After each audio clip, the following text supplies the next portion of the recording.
Habang papalubog ang araw, sinigawan ni Vivi ang kaibigan niyang si Derek na ilang segundo na lang ang natitira bago bumukas ang isang portal.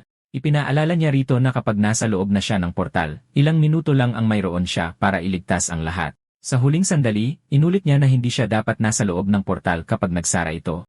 Nilagok ni Derek ang kanyang beer sa isang inuman at sinabi sa kanya na alam niya ang gagawin. Pagkatapos ay bumaba siya ng gusali at naglakad palapit sa kanya, sinasabing alam na niya ang gagawin dahil hindi ito ang unang beses na iniligtas niya ang kanyang team.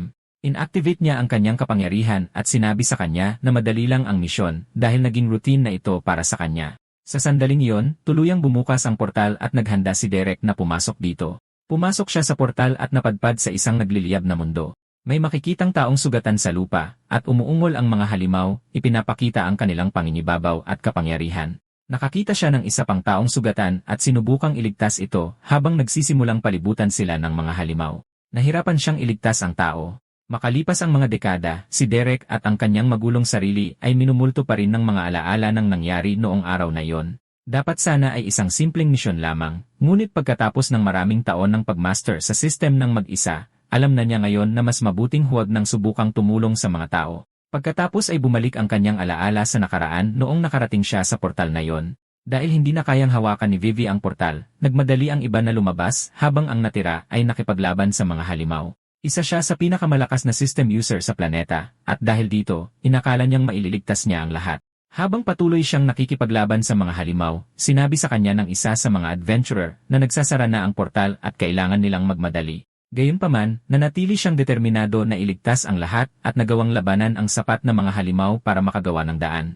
Bilang huling tulak, hinawakan niya ang sugatang lalaki at tumakbo kasama nito habang nagsasara ang portal. Hinikayat niya itong magpatuloy at huwag tumigil hanggat hindi sila ligtas. Gayunpaman, bago pa man sila makarating sa portal, isa pang halimaw ang lumitaw at inatake ang sugatang lalaki. Napansin ni Derek na dahan-dahang nagsasara ang portal at tumakbo patungo sa maliit na siwang na sapat lamang para sa kanya. Habang sinusubukang tumakas, pinagsisihan niyang iniligtas ang iba dahil mukhang hindi na siya mismo makakaligtas. Sa isang iglap, tuluyang nagsara ang portal, naiwan si Derek na nakakulong sa loob. Si Derek, sa kasalukuyan, ay napaluhod at nagtanong kung ano ang ginawa niya para maranasan ang ganitong kasawiang palad. Kino-question niya kung hindi ba siya sapat na malakas o kung may nagtaksil sa kanya. Agad niyang iwinaksi ang ideya at naniwalang niloloko lang siya ng kanyang isip. Inuulit niya sa kanyang sarili na malamang hinahanap siya ni na Vivi at ng iba pa, kaya hindi siya dapat mawala ng pag-asa. Sinisigurado niya sa kanyang sarili na magbubukas sila ng portal para sa kanya sa lalong madaling panahon at makakatakas siya sa impyernong kinalalagyan niya. Binibilang niya ang mga araw na lumipas, umaasang maililigtas siya. Hindi niya alam kung ilang buwan o dekada na siyang nakakulong para mapanatili ang kanyang katinuan. Nagsasanay siya gamit ang kanyang glaive hanggang sa mamaster niya ito. Nagme-meditate din siya ng ilang araw para mapanatiling kalmado ang kanyang isip. Sinasanay niya ang kanyang katawan hanggang sa abot ng makakaya, lumalakas ng higit sa inaakala niyang posible. Inuulit niya ang siklo araw-araw ng walang palya sa routine, umaasang isang araw ay makakatakas siya sa portal at muling makikita ang araw. Bigla, narinig niya ang system na nagbibigay sa kanya ng babala tungkol sa host na lumalabas sa system range. Ang nakabibinging tunog ng system error ay umalinggaw sa buong portal. Sumigaw si Derek sa pagkadismaya, ayaw niyang mawala rin ang koneksyon niya sa system. Iyon na lang ang natitira sa kanya, at pakiramdam niya ay tuluyan na siyang mababaliw kung wala ito. Tumutulo ang mga luha sa kanyang mga mata habang nalulunod siya sa kawalan ng pag-asa. Dahil sa pagkadismaya, sinuntok niya ang kawalan gamit ang kanyang kamao, na lumikha ng mga bitak sa hindi nakikitang pader ng portal. Napatingin siya sa kanyang sariling basag na imahe, at sa wakas ay nagsimulang bitawan ang pag-asang matagal niyang pinanghawakan. Hindi siya sumusuko, ngunit nais niyang mamatay na lang doon mismo. Nawala na niya ang kanyang sarili noon, at ngayon nangyayari na naman ito. Sa sandaling iyon, ipinikit niya ang kanyang mga mata at hinayaan ang dilim na dalhin siya sa isang malamig at malupit na lugar hanggang sa marinig niya ang isang malakas na lamat sa portal at nagulat na hindi ito bumabalik sa orihinal nitong anyo. Napangiti siya sa tagumpay nang makita ito, na muling nagpaalab sa kanyang kagustuhang makalabas sa portal. Wala siyang pakialam kung saan ito patungo o kung ano ang nasa kabilang panig basta't makalabas siya sa mapait na lugar na kinalalagyan niya. Itinaas ang kanyang sandata, ginamit niya ito para sirain palalo ang mga pader ng portal. Tumawa siya na parang baliw habang pinapanood ang mga pader na dahan-dahang gumuho. Ang pagtanggap sa kamatayan sa kabilang panig ay mas mabuti pa kaysa manatili sa loob ng kawalan ng isa pang minuto. Sakto, may naramdaman siya habang hinuhukay ang mga pader ng portal. Isang malakas na pagsabog ang sumunod at napunta siya sa kabilang panig ng pader. Napaigtad siya sa sakit matapos mauntog ang kanyang ulo dahil sa impact. Habang nahihilo pa, tiningnan niya ang pinagmulan ng butas sa kanyang kulungan at nagulat nang makita ang isang halimaw na umuungol sa kanya. Ipinakita ng halimaw ang mga pangil nito at alam niyang magiging magulo na ang mga bagay. Napatawa siya, alam niyang magagamit niya ang kanyang pagsasanay at masusubukan kung gaano siya kalakas nang wala ang kanyang system. Ibinuka ng halimaw ang bibig nito, bumubuo ng isang powerball sa loob. Pinakawalan nito ang bola, ngunit sapat ang bilis ni Derek para mabilis na maiwasan ang atake. Gayunpaman, sa pangalawang atake, hindi siya nakaiwas ng mabilis, kaya siya ay bumagsak at gumulong sa mga pader ng portal. Bumagsak siya sa lupa, napaigtad sa sakit, at ngayon ay sigurado na siyang hindi lang siya naghahalusinate sa presensya ng halimaw sa loob ng portal. Umungol siya at napansin na dumudugo siya mula sa kanyang mga sugat. Sa halip na mag-alala, nakita niyang kapanapanabik na dumugo siya pagkatapos ng mahabang panahon. Nag-alab ang kanyang loob at sinabing mas pipiliin pa niyang mamatay at labanan ang halimaw kaysa manatili pa sa loob ng portal. Marahil ito ay katinuan, ngunit pagkatapos makulong sa loob ng dekada, pakiramdam niya kaya niyang harapin ang kahit ano matapos mawalan ng ganang mabuhay. Sumugod siya sa halimaw gamit ang kanyang sandata, armado ng lahat ng natutunan niya sa kanyang pagsasanay. Nakipagsagupaan siya sa halimaw, ibinuhos ang lahat ng kanyang lakas sa kanyang sibat. Ang impact ay nagdulot ng malaking pagsabog at tumalon siya palayo para iligtas ang sarili mula sa mga durog na bato. Matapos talunin ang halimaw, sa wakas ay nakalabas na siya sa portal at nakita muli ang araw pagkatapos ng tila walang hanggan. Nang makita ang totoong mundo, sumigaw siya ng malakas sa sobrang tuwa. Ilang sandali bago nito, isang nalilitong bata ang naglalakbay sa kabubatan. Bigla, nakarinig siya ng kaluskos ng mga dahon at nagmamadaling sinubukang tumakas. Sinisisi ang sarili sa paglalakbay ng napakalayo mula sa nayon. Kung naghintay lang sana siya ng ilang araw pa, hindi sana siya mapapahamak. Nadapa siya sa isang bato at natumba patungo sa gilid ng isang bangin.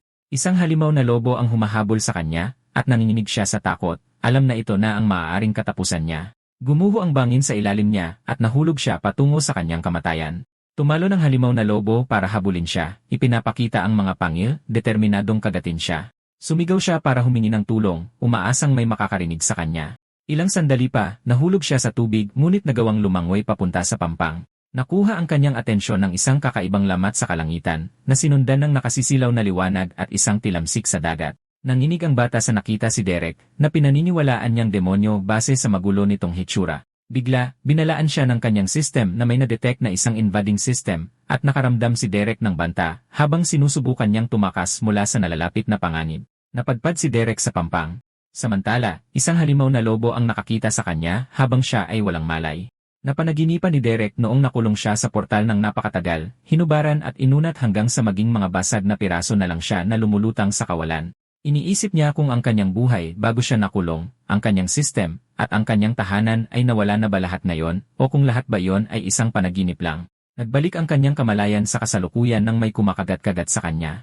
Sinubukan niyang matulog pa pero nakaramdam siya ng kiliti at natawa sa pakiramdam na naging dahilan para kagatin siya ng lobo ng mas malakas. Ito ang gumising sa kanya at hinawakan niya ang lobo sa liig at sinampal ito ng malakas. Samantala, isang bata ang nagmamasid sa kanya mula sa likod ng mga palumpong at, sa kanyang pananaw, nakikita siya bilang isang demonyo na kayang-kayang talunin ang isang halimaw na lobo. Nagulat si Derek na makita ang lobo at inakala itong isang tuta. Pagkatapos ay tumingin siya sa paligid at walang nakita kundi mga namamatay na puno, nalalantang halaman, at nabubulok na mga katawan. Ngunit para sa kanya, lahat ng iyon ay maganda. Umungol muli ang lobo, naantala ang kanyang sandali ng paghanga, at pinatahimik niya ito muli at pinaupo sa kanyang tabi. Napagtanto niyang hindi lang iyon panaginip at bumalik na ang kanyang system.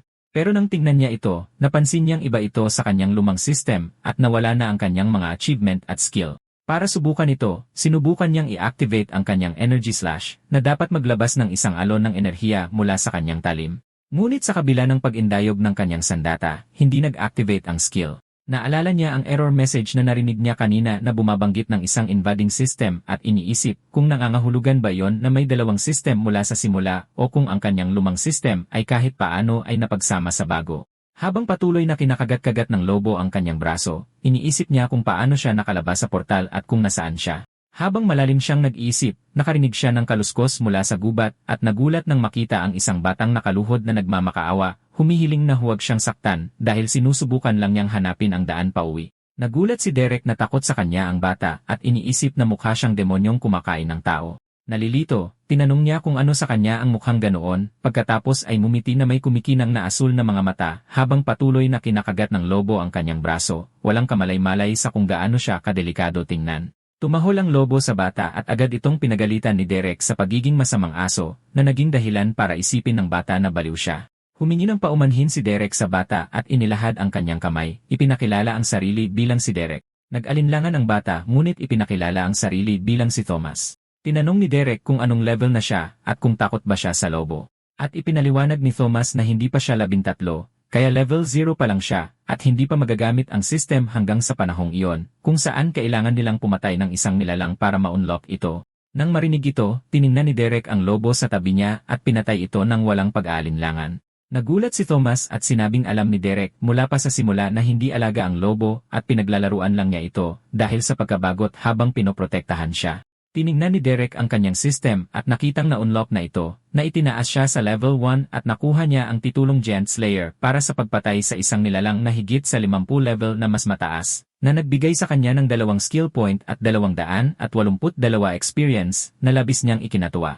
Gayunpaman, narinig niya muli ang parehong error message, nagbababala ng pagkabigo na alisin ang isang banta, na sinundan agad ng isang abiso na matagumpay na napigilan ang banta. Napagtanto ni Derek na tama ang kanyang hinala kanina at mayroon siyang 2 system sa loob niya na ginagawang mas kapanapanabik ang kanyang kalayaan. Narinig niyang kumalam ang tiyan ni Thomas at napagtanto niyang gutom na ang bata. Kaya kalaunan ay nag-ihaw sila ng karne at binigyan siya ni Derek ng tubig, pinaalalahanan siyang huwag uminom ng masyadong mabilis. Habang kumakain, iniisip ni Derek kung paano i-access ang kanyang original na system at nagpasya siyang bilhin ang meditation bilang isang skill. Para lang makaramdam ng malakas na kabog sa kanyang puso nang madetect ang kanyang lumang skill na tulad ng meditation at isinama sa bagong system, panandaliang nakuryente ang kanyang katawan. Matapos tumigil ang pagsasama, bumalik sa normal ang kanyang katawan, bagaman pakiramdam niya'y nag-aapoy ang kanyang mga ugat habang nag-upgrade ang skill sa level 20. Kinumpirma niya na naroon pa rin ang kanyang mga lumang skill, ngunit nananatiling tulog hanggang sa makakuha siya ng katulad nito na nagpapahintulot sa kanila na ma-unlock at mag-upgrade. At napangisi siya sa realisasyon na mas lalakas pa siya kaysa dati. Kalaunan, hiniling niya kay Thomas na gupitin ang kanyang buhok gamit ang isang labaha habang sila ay naglalakbay. At kahit kinakabahan ng bata, pinakalma siya ni Derek. Habang naglalakad sila sa gubat na pasan ni Derek si Thomas sa likod, hinikayat niya ang bata na magkwento tungkol sa mundo, at ipinaliwanag ni Thomas na lahat ay pinamumunuan ng Great System na ayon sa kanyang lolo ay patas. Bagamat sa katotohanan, inaabuso ito ng mga maharlika para makakuha ng kapangyarihan at apihin ang iba na humantong sa pagkamatay ng kanyang mga magulang. Sa galit, aksidenteng nagupit ni Thomas ng pangit ang buhok ni Derek at nagpanik, ngunit pinakalma siya ni Derek, tiningnan ang kanyang refleksyon at hinayaan siyang mabuhay. Kalaunan, ginising ni Derek si Thomas at natagpuan ang kanilang sarili sa harap ng isang wasak na bahay, na nakilala ni Thomas na pag-aari ni Jonas, isang matandang lalaki na halos level 30 na hindi dapat napatay ng kahit ano sa gubat. Nag-aalinlangan si Derek dahil madali niyang napatay ang isang level 53 na lobo, at hinimok siya ni Thomas na magmadali papunta sa nayon para balaan ang pinuno, si Reyna. Samantala, sa kalaliman ng gubat, isang kumikinang na berdeng globo ang umakit sa isang halimaw na lobo. Para lang mag-transform sa isang nakakatakot na kalansay na nilalang na agad pumatay sa lobo at gumala sa kakahuyan para hanapin ang susunod nitong biktima. Tinanong ni Mal ang kanyang anak na si Brandy kung kaya niyang dalhin ang mga bagong labang damit sa basket. Masiglang sumagot ang dalagita na kaya niya dahil na-unlock na niya ang Great System. Gayunpaman, nanginginig siya sa sandaling buhatin niya ang basket ng labada at nahihirapan siyang dalhin ito pauwi. Nabanggit ni Mal na dapat siyang humingi sa kanyang ama ng ilang katad mula sa pangangaso dahil gustong-gusto niya ito. Agad na nasabik ang bata nang malaman na maaari niyang sanayin ang kanyang kasanayan sa paggawa ng katad. Ngumiti si Mal sa kanya at idinagdag na baka tulungan pa siya nitong balatan ang hayop bilang karagdagang aral. Gayunpaman, agad na nagbago ang kanyang ekspresyon pagkatapos nito. Naalala niya ang pagkakataong dinala siya ng kanyang ama sa gubat para i-unlock ang kanyang Great System. Itinuro niya na 13 na siya ngayon at nangangahulugan itong kailangan niyang magpasya kung paano siya mag-aambag sa nayon. Pagkatapos ay ipinakita niya sa kanya ang isang level 1-0 na halimaw na tinatawag na Fluffy Fox. Kahit na sa simula ay tutol siya, wala siyang pagpipilian kundi patayin ang Fluffy Fox para i-activate ang kanyang system. Pakiramdam niya ay nagkamali siya at ibinahagi na hindi niya kayang sikmurain na pumatay muli ng mga hayop. Sinubukan ni Mal na pasayahin siya, sinasabing masasanay din siya, bagamat nais niyang hindi sana ang pinaka-cute na hayop ang ibinigay ng kanyang asawa para patayin. Sakto, nagulat siya nang dumating ang kanyang asawa, si Travis, na puno ng mga sugat. Nagmamadali niyang sinabi sa kanya na dalhin si Brandy sa Eastern Gate at tumakas. Nag-aalala, sumugod sila sa kanyang tabi, nagtatanong kung ano ang nangyayari. Ipinaalam niya sa kanila na umaatake ang malalakas na hayop at ito ay isang bagay na hindi pa nila nakalaban noon. Sinabihan niya silang magmadali at pinaalalahanan ang kanyang anak na palaging makinig sa kanyang ina. Nag-alinlangan si Mal na iwan siya, ngunit hinimok niya itong tumakas dahil wala na silang oras. Nagpaalam siya sa kanila at sinabing mahal na mahal niya sila. Tumakbo ang mag-ina papasok sa gubat. Umiiyak si Brandy habang tumatakas sila, nag-aalala sa kanyang ama. Tiniyak ni Mal sa kanyang anak na ligtas na babalik sa kanila ang kanyang ama dahil isa siyang malakas na mandirigma. Kalaunan, sa silangang bahagi ng gubat, isang lalaki ang namumuno sa mga nakaligtas mula sa kanilang ngayon. Ang plano ay maglakbay sa Reyna Village at pansamantalang manuluyan doon. Tinitiyak niya sa kanila na nasa likuran lamang nila ang kanilang mga mangangaso para panatilihin silang ligtas habang tumatakas at ginagarantiya ang kanilang kapakanan. Sa sandaling iyon, nakaramdam siya ng isang mapanganib na presensya sa kanyang likuran. At nang lumingon siya, nakita niya ang isang karumal-dumal na halimaw na sumusugod sa kanyang direksyon. Bago pa siya makakilos, nilamon siya ng halimaw kasama ang iba pa. Nanigas sa takot ang mga taga-nayon sa kanilang nakita. Umungol ang mga halimaw sa kanila, handang dumamba at kainin sila anumang oras. Tiningnan ni Mal ang kanyang anak at dali-daling sinabihan itong tumakbo. Sakto, isang halimaw ang lumundag sa kanila at sinubukan ni Mal na protektahan si Brandy mula sa pag-atake. Walang pagpipilian, tumakbo palayo si Brandy habang ginagawa ng kanyang ina ang lahat para pigilan ito habang siya ay tumatakas. Tinatanggap ni Mal ang kanyang kapalaran na mamatay basta't mabuhay ang kanyang anak. Tumakbo palayo si Brandy na may luha sa kanyang mga mata at nabangga ang isang tao. Tinanong ng tao kung kailangan niya ng tulong at lumabas na si Derek ito kasama si Thomas. Pinagsabihan siya ng bata sa pagtatanong dahil halata namang kailangan ng tulong ng babae. Sumagot si Derek na ayaw niyang makialam maliban kung hihilingin nila. Tumakbo si Thomas papunta kay Brandy at sinubukang aliwin siya, at desperadong kumapit ito sa kanya, humihiling na tulungan sila at huwag hayaang mamatay ang kanyang ina. Nang marinig ito, inilabas ni Derek ang kanyang punyal at walang kahirap-hirap na sinaksak ang halimaw, pinatay ito sa isang iglap. Tinanong niya kung kailangan nila ang 3 pang halimaw para sa experience, pero sinabi ni Mal na tapusin niya silang lahat. Nasasabik, hinayaan niya silang umatake, pagkatapos ay tumalon at gumanti mula sa itaas, tinaga ang mga hayop sa isang galaw. Pagkatapos silang lipulin, napagtanto niyang nagkamali pala siya dahil hindi siya nagsaya. Nalaman niyang mahihina sila. Samantala, mahigpit na niyakap ni Mal ang kanyang anak matapos muntik nang mapatay ng mga halimaw. Umiiyak si Brandy, nag-aalala sa kanyang ama. Tiniyak ni Mal sa kanya na magiging okay si Travis dahil isa siyang napakalakas na lalaki, ngunit tahimik niyang napansin na hindi kasing lakas ng estrangherong nagligtas sa kanila ang kanyang asawa. Sa katunayan, hindi pa siya nakakakilala ng sinumang ganoon kalakas sa lahat ng mga nayon, at namangha siya sa kung gaano kadali niyang pinatay ang mga hayop. Nagpasalamat siya sa kanya sa pagliligtas sa kanila at nagtanong kung sino siya. Sumagot si Derek na isa lang siyang ordinaryong tao na naghahatid kay Thomas pabalik sa kanyang nayon at tinapik ang ulo ng bata. Inanyayahan niya silang sumama sa kanila papunta sa nayon ni Thomas. Gayunpaman, sinusubukan siyang kumbinsihin ng bata na tulungan pa sila ng kaunti. Itinuro ni Derek na nangako siyang iuwi siya, hindi tulungan ang lahat ng kanyang mga kaibigan. Idinagdag din niya na sa itsura nito, malamang wasak na ang nayon. Isa sa mga taga-nayon ang nagtanong kung ipinadala siya ng Grace Falls para alamin kung ano ang mali. Sumagot si Derek ng hindi, ngunit sinusubukan pa rin siyang kumbinsihin ni Thomas na iligtas ang nayon at hinihimok siyang kumilos. Tumanggi si Derek na tumulong at itinuro na nagkasundo lang sila na magpalitan ng impormasyon at ihatid siya ng ligtas. Idinagdag na hindi siya pumayag na isugal ang kanyang buhay para sa mga estranghero. Sinabi ni Derek sa kanya na ang dahilan kung bakit siya malakas ay dahil umaasa siya sa kanyang sarili at hindi inilalagay ang kanyang tiwala sa iba para tulungan siya. Pinakamahalaga, hindi siya nagsisikap na maging bayani. Nangyari ilang ang mga bagay na hindi niya kontrolado at ang masasamang bagay sa kanya dahil sa kanyang pagsisikap na tumulong sa iba. Natuto siya sa mahirap na paraan at napagtanto na hindi siya dapat makialam sa problema ng iba. Itinuro ni Thomas na dahil malakas siya, dapat siyang tumulong sa iba. Umismid si Derek at kinutya siya sa pag-isip ng ganoon kasimple. Inulit ng bata na walang makakasakit sa kanya, kaya ayos lang na lumaban siya at hindi na kailanganin ng iba. Paulit-ulit niyang sinuntok ang kanyang dibdib, sinusubukang patunayan na hindi siya masasaktan. Nagsimulang umiyak ang bata at tinawag siyang gago dahil sa ayaw niyang gamitin ang kanyang kapangyarihan para sa kabutihan. Sumang-ayon si Derek na hindi siya mabuting tao at sinabi sa kanya na ang buhay ay hindi isang fairy tale, umaasang isang araw ay mapagtanto rin niya ito. Sa ganitong paraan, maaari siyang lumakas. At kapag nangyari iyon, maaari siyang magpasya na maging bayani sa kanyang sarili. Iyon ang tanging paraan para mabuhay sa malupit na mundong kanilang ginagalawan. Masamang tumingin sa kanya si Thomas, at nang makita ang determinasyon sa mga mata ng bata, naalala ni Derek kung ano siya dati. Hindi inaasahan, ginising nito ang isang bagay na malalim na nakatanim sa kanya na mahirap takasan. Bigla, hinawakan niya ang bata at muli itong isinakay sa kanyang likod.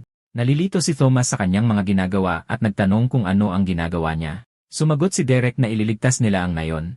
Gulat na napatingin si Thomas. Nasa loob sila ng nasusunog na nayon, at nakikipaglaban si Derek sa isang napakalaking halimaw. Umungol ang halimaw, umalingaw sa buong nagliliyab na nayon. Kanina, pagdating nila, nasaksihan ni Thomas ang nakapangingilabot na katotohanan ng mga taong namamatay dahil sa pag-atake ng halimaw.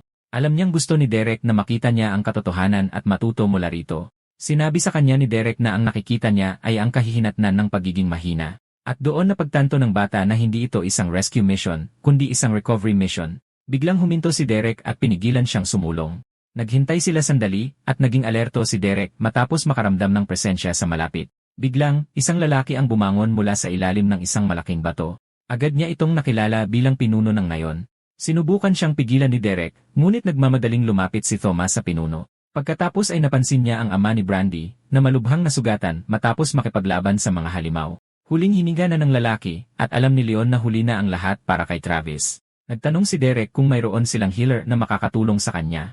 Sumagot ang pinuno na ang isang healer na may pambihirang kapangyarihan ay hindi kailanman bibisita sa kanilang abang nayon. Nang marinig ito, pinag-isipan ni Derek na gamitin ang huling resurrection potion sa kanyang storage bracelet. Gayunpaman, pinigilan niya ang kanyang sarili at pinaalalahanan na huwag hayaang maimpluwensyahan siya ng maling kabayanihan ni Thomas.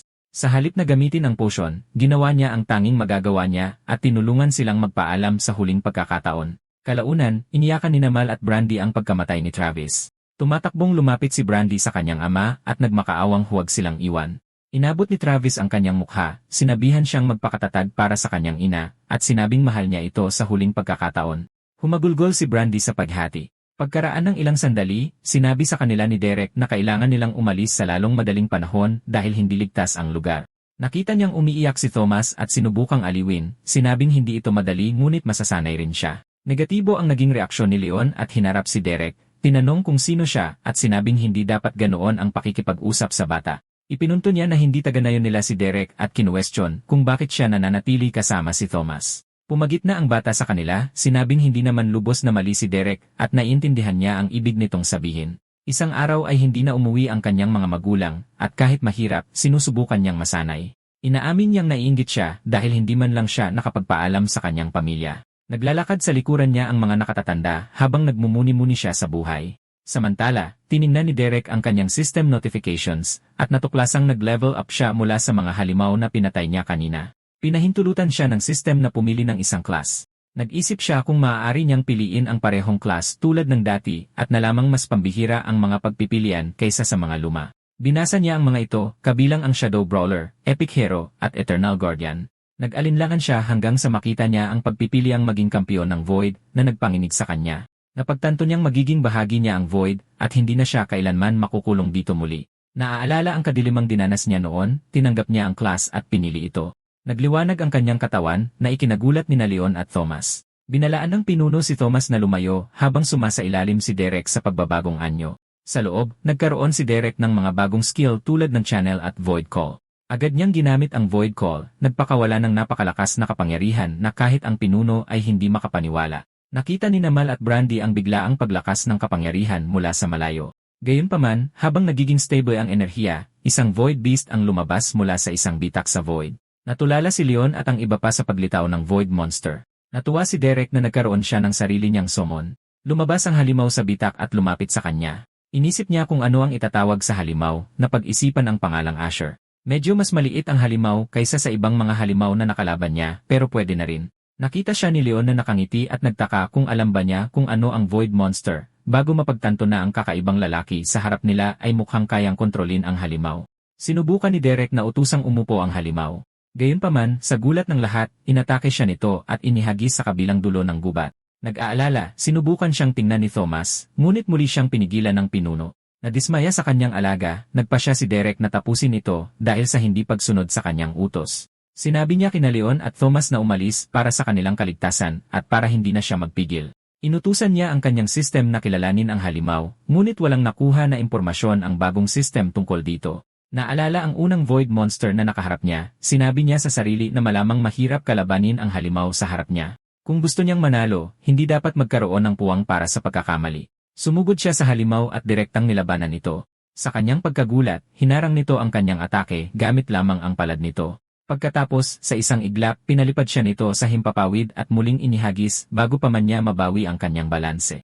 Ang atake ay nagpatalsik sa kanya pabagsak sa lupa, na nagdulot sa kanya ng malubhang pinsala. Bago pa man siya makakilos, gumagalaw na muli ang Void Monster patungo sa kanyang direksyon. Dahil dito, naisip niya na kung magpapanggap siyang patay, baka sakaling iwanan siya nito. Ngunit, ilang sandali pa, napagtanto niyang hindi ito mangyayari dahil patuloy siyang inaatake ng halimaw, paulit-ulit siyang inihahagis sa iba't ibang direksyon. Sa puntong ito, bumaba sa 20% ang kanyang health, at ginamit niya ang kanyang meditation skill para maiwasan ang mas malalang pinsala. Ngunit, napatunayang hindi ito epektibo dahil patuloy na bumababa ang kanyang health. Lumingon si Thomas sa kanya na may luha sa mga mata habang patuloy siyang tumatakbo kasama ang iba. Tahimik siyang nagdasal na mabuhay at makaligtas si Derek. Naghanda muli ang Void Monster na umatake habang sinusubukan pa rin ni Derek na isipin kung paano niya lalabanan ang malakas na halimaw. Naghanap siya ng mga skill na makakapagligtas sa kanya at nakahanap ng isa na maaaring maging kapaki-pakinabang. Pagkatapos piliin ang Heavy Weapons Master Skill, maraming katulad na skill ang natagpuan at lahat ng iyon ay nagsama-sama. Muli siyang inihagis ng halimaw habang tumataas ang level ng kanyang mga skill sa level 20. Matapos matagumpay na ma-upgrade ang skill, nakakuha si Derek ng malakas na boost at sinubukang pinsalain ang halimaw. Gayunpaman, napagtanto niya na pinapawalang bisa ng Void ang kanyang atake, at may isang bagay pa siyang hindi nasusubukan. Pagkatapos ay ginamit niya ang skill na nakuha niya kanina kasama ang Void Call. Ginamit niya ang Channel Void, at nagdulot ito ng napakalakas na kapangyarihan na hindi makontrol na dumaloy sa loob niya. Gamit ito, sinubukan niyang muling atakihin ang halimaw at sa wakas, nagawa niya itong talunin sa isang atake lamang. Matapos patayin ang halimaw, naka-unlock siya ng mga puntos at tumaas ang level ng kanyang skill.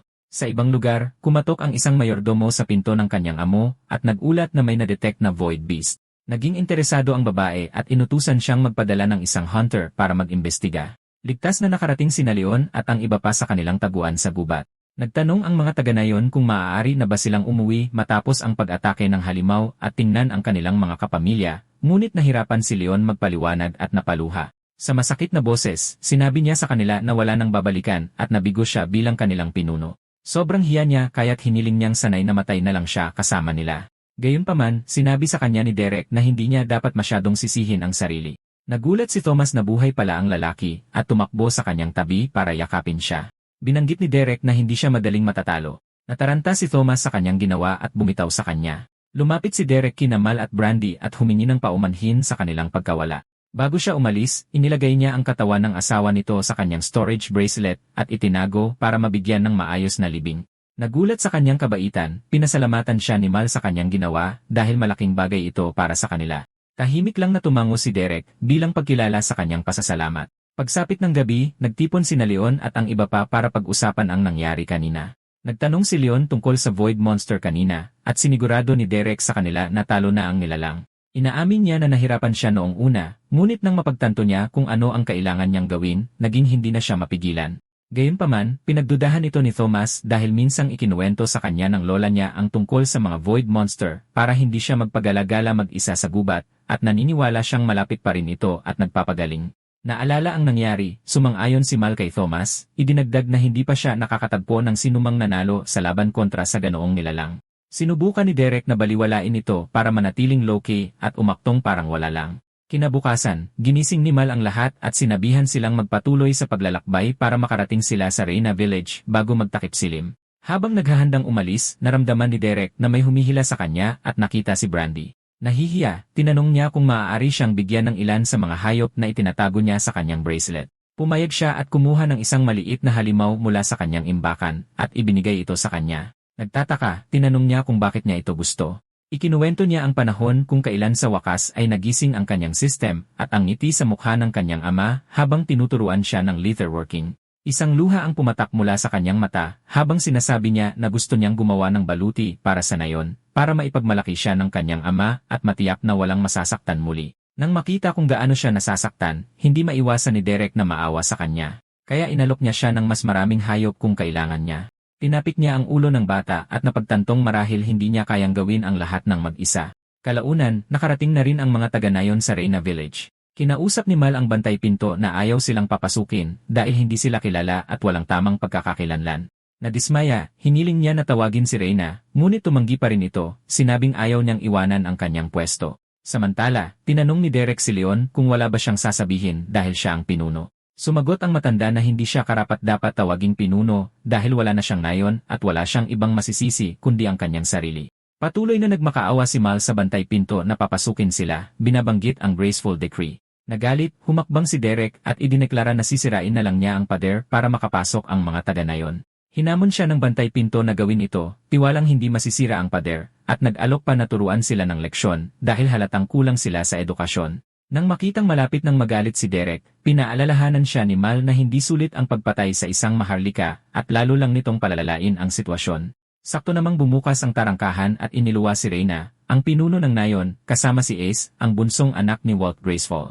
Agad na nakilala ni Reyna si Mal at tinanong ang kanyang pakay. Pagkatapos ay tinanong niya kung ligtas ang kanilang nayon dahil may nagulat na isa sa kanyang mga mangangaso na may nakitang usok sa direksyong iyon. Matapos marinig ang nangyari, naawa si Reyna sa kanila at inanyayahan sila sa kanyang nayon. Sinabi niya kay Ace na pagsabihan ang kanyang mga tauhan at idineklara na ang mga taong ito ay nasa ilalim na ng kanyang proteksyon. Nagpasalamat si Mal sa kanya at nagyakapan ang dalawa. Ginamit ni Reyna ang pagkakataon para ibulong kay Mal na dapat silang mag-ingat dahil may ibang uri ng halimaw na nananatili sa loob ng mga pader. Samantala, sinabi ni Ace na hayagang sinisira ni Reyna ang kanyang otoridad at pinaalalahanan siyang alamin ang kanyang lugar dahil naroon siya para sa isang opisyal na gawain na maaaring magkaroon ng masamang epekto kapag nabigo. Naiinis, hinimok siya ni Reyna na tapusin ang kanyang gawain at umalis. Gumanti siya na hindi siya protektado ng batas at sinabing kaya niyang durugin ang lahat sa nayon kung gugustuhin niya.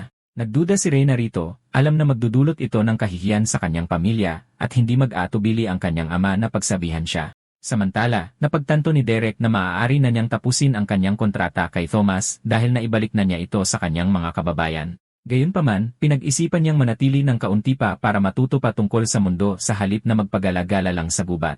Kinumbinsi niya ang sarili na ito lamang ang dahilan kung bakit niya gustong manatili. Habang nakatayo siya malapit sa pasukan, napansin siya ni Reyna at tinanong kung isa ba siya sa mga kaibigan ni Mal, idinagdag na ang sinumang konektado kina Mal at Leon ay malugod na tinatanggap sa nayon. Nilagpasan siya ni Derek at pumasok sa loob at bigla niyang napagtanto na mayroon itong pambihirang aura. Galit na galit si Delilah, lola ni Thomas, sa mesa, kumbinsidong may magandang dahilan si Reyna kung bakit sila pinaghintay ng ganito katagal, habang si Richard, ang kanyang lolo, ay mahinahong nagsabi sa kanya na kumalma. Tumitindi ang pagkainip habang tinatapik ni Delilah ang kanyang paa sa sahig, binabasag ang tensyonadong katahimikan. Pabalang siyang sumagot, tumatangging kumalma at pinaalalahanan si Richard na nawawala pa rin si Thomas. Biglang umingit ang pinto na nagpabaling sa atensyon ng lahat sa may pasukan. Sa wakas ay dumating si Reyna na naging dahilan para itanong ni Delilah kung ano ang napaka-importante at pinaghintay sila. Natigilan si Delilah sa gulat habang bumuhos ang luha sa kanyang mukha.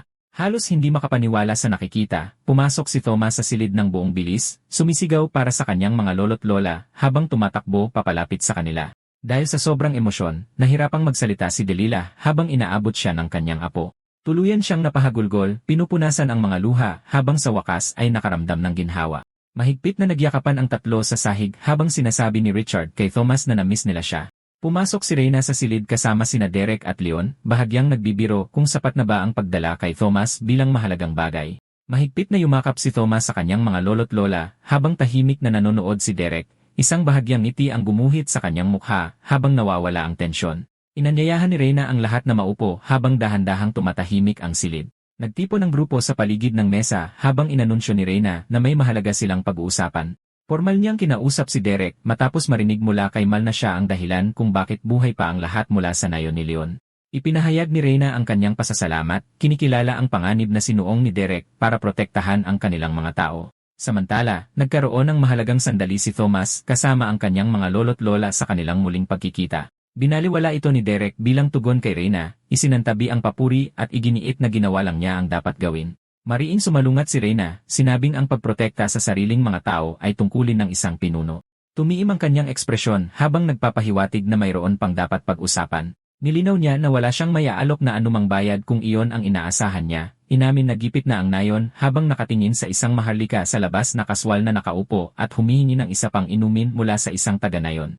Pagbalik sa mesa, ngumiti si Derek kay Reyna, sumagot na nabayaran na siya ni Thomas sa pamamagitan ng pagtulong sa kanya kaya tapos na ang usapan. Bigla niyang iniba ang usapan, nagbabala na ang tunay na problema ay ang lumalaking suliranin sa loob ng gubat na naging dahilan para tanungin ni Reyna kung alam ba niya kung ano ang nangyayari. Pagkatapos ng isang maikling paghinto, nagsalita si Derek at sinabing may ideya siya.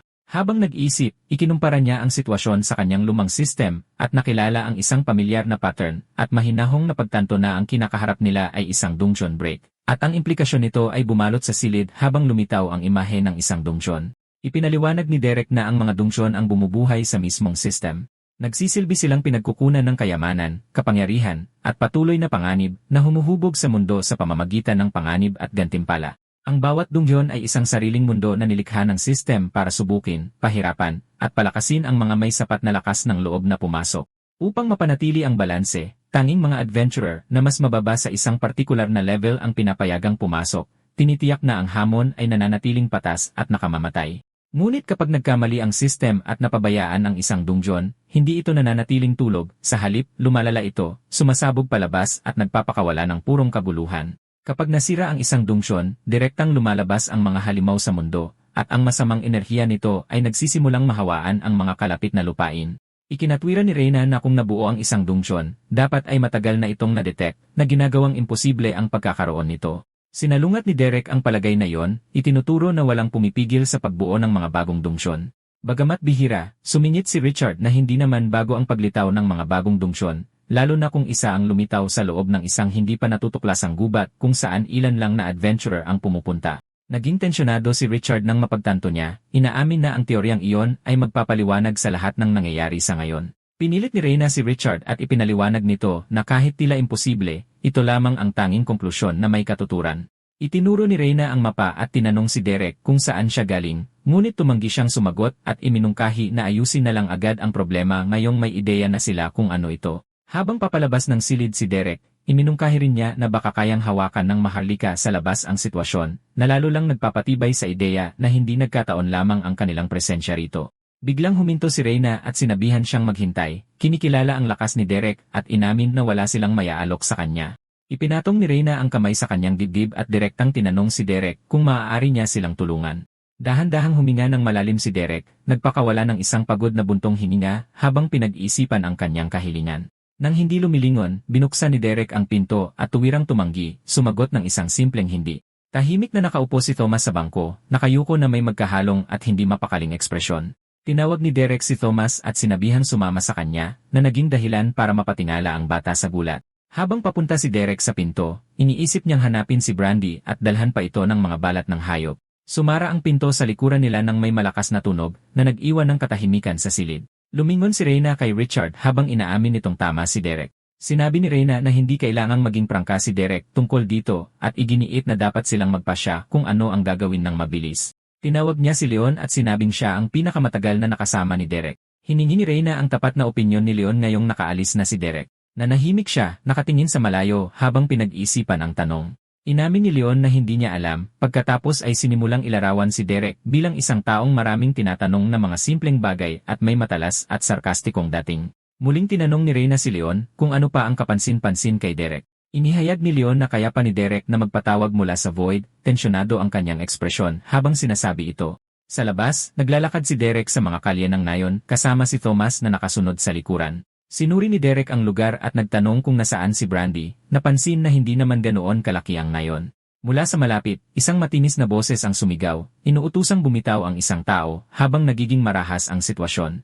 Nagpupumigla si Brandy at iginigiit na sa kanya ang balat, habang nanginsulto ang isang maharlikang babae na sisirain lang ng isang hamak ang isang bagay na napakahalaga. Hinila niya ang gamit, mahinahong kinuha ang balat at mayabang na sinabing hindi naman pala mahirap. Habang nakahiga sa lupa, pinagbantaan siya ni Brandy na ibalik ito o harapin ang kahihinatnan, ngunit kinutya lang siya nito habang ginagamit si Wallace bilang dahilan para turuan ng leksyon ang nayon. Hawak ang balat na may nasisiyahang ngiti, tumalikod siya habang walang magawang nakatingin si Brandy. Bigla siyang nagalit sa inis nang mabangga niya si Derek, nagsimulang magalit nang hindi namamalayan kung sino ang nasa harap niya. Natigilan ang kanyang ekspresyon nang mabalot siya ng takot, nanginginig ang kanyang katawan habang isang tahimik na utos na bitawan mo ang lumutang sa hangin. Isang mabigat na presyon ang bumalot sa eksena habang dumidilim ang paligid, na nagpapagtanto sa kanya na malubha siyang nagkamali sa paghatol sa sitwasyon. Tumingin si Derek sa kanya na may nagliliwanag na mga mata at malamig na galit, hinihingi ang balat sa isang boses na hindi matatanggihan. Isang nagniningning na espada ang bumagsak sa lupa, ipinapahayag na hindi katanggap-tanggap ang sitwasyon. Kinondena ng galit na si Ace ang kasalanan, humihingi ng hustisya para sa insultong ginawa laban sa mga maharlika. Nagbigay siya ng isang malamig na ultimatum, inuutusan si Reyna na tumabi o harapin ang nakamamatay na kahihinatnan. Pilit siyang namagitan, inuutusan si Ace na tumigil at ipinagbabawal ang anumang labanan sa loob ng kanyang nayon. Pinapanood ni Derek ang tumitinding tensyon habang tahimik na napapansin ni Reyna na nakagawa na siya ng gulo sa maikling panahon. Inamin ni Reyna na tama si Leon sa pagiging maingat sa kanya. Kumapit si Brandy sa balat habang umiiyak, habang sinusubukang protektahan siya ni Thomas. Malamig na tinanggap ni Ace ang kinalabasan at humakbang pasulong, inilagay ang mga bagay sa sarili niyang mga kamay.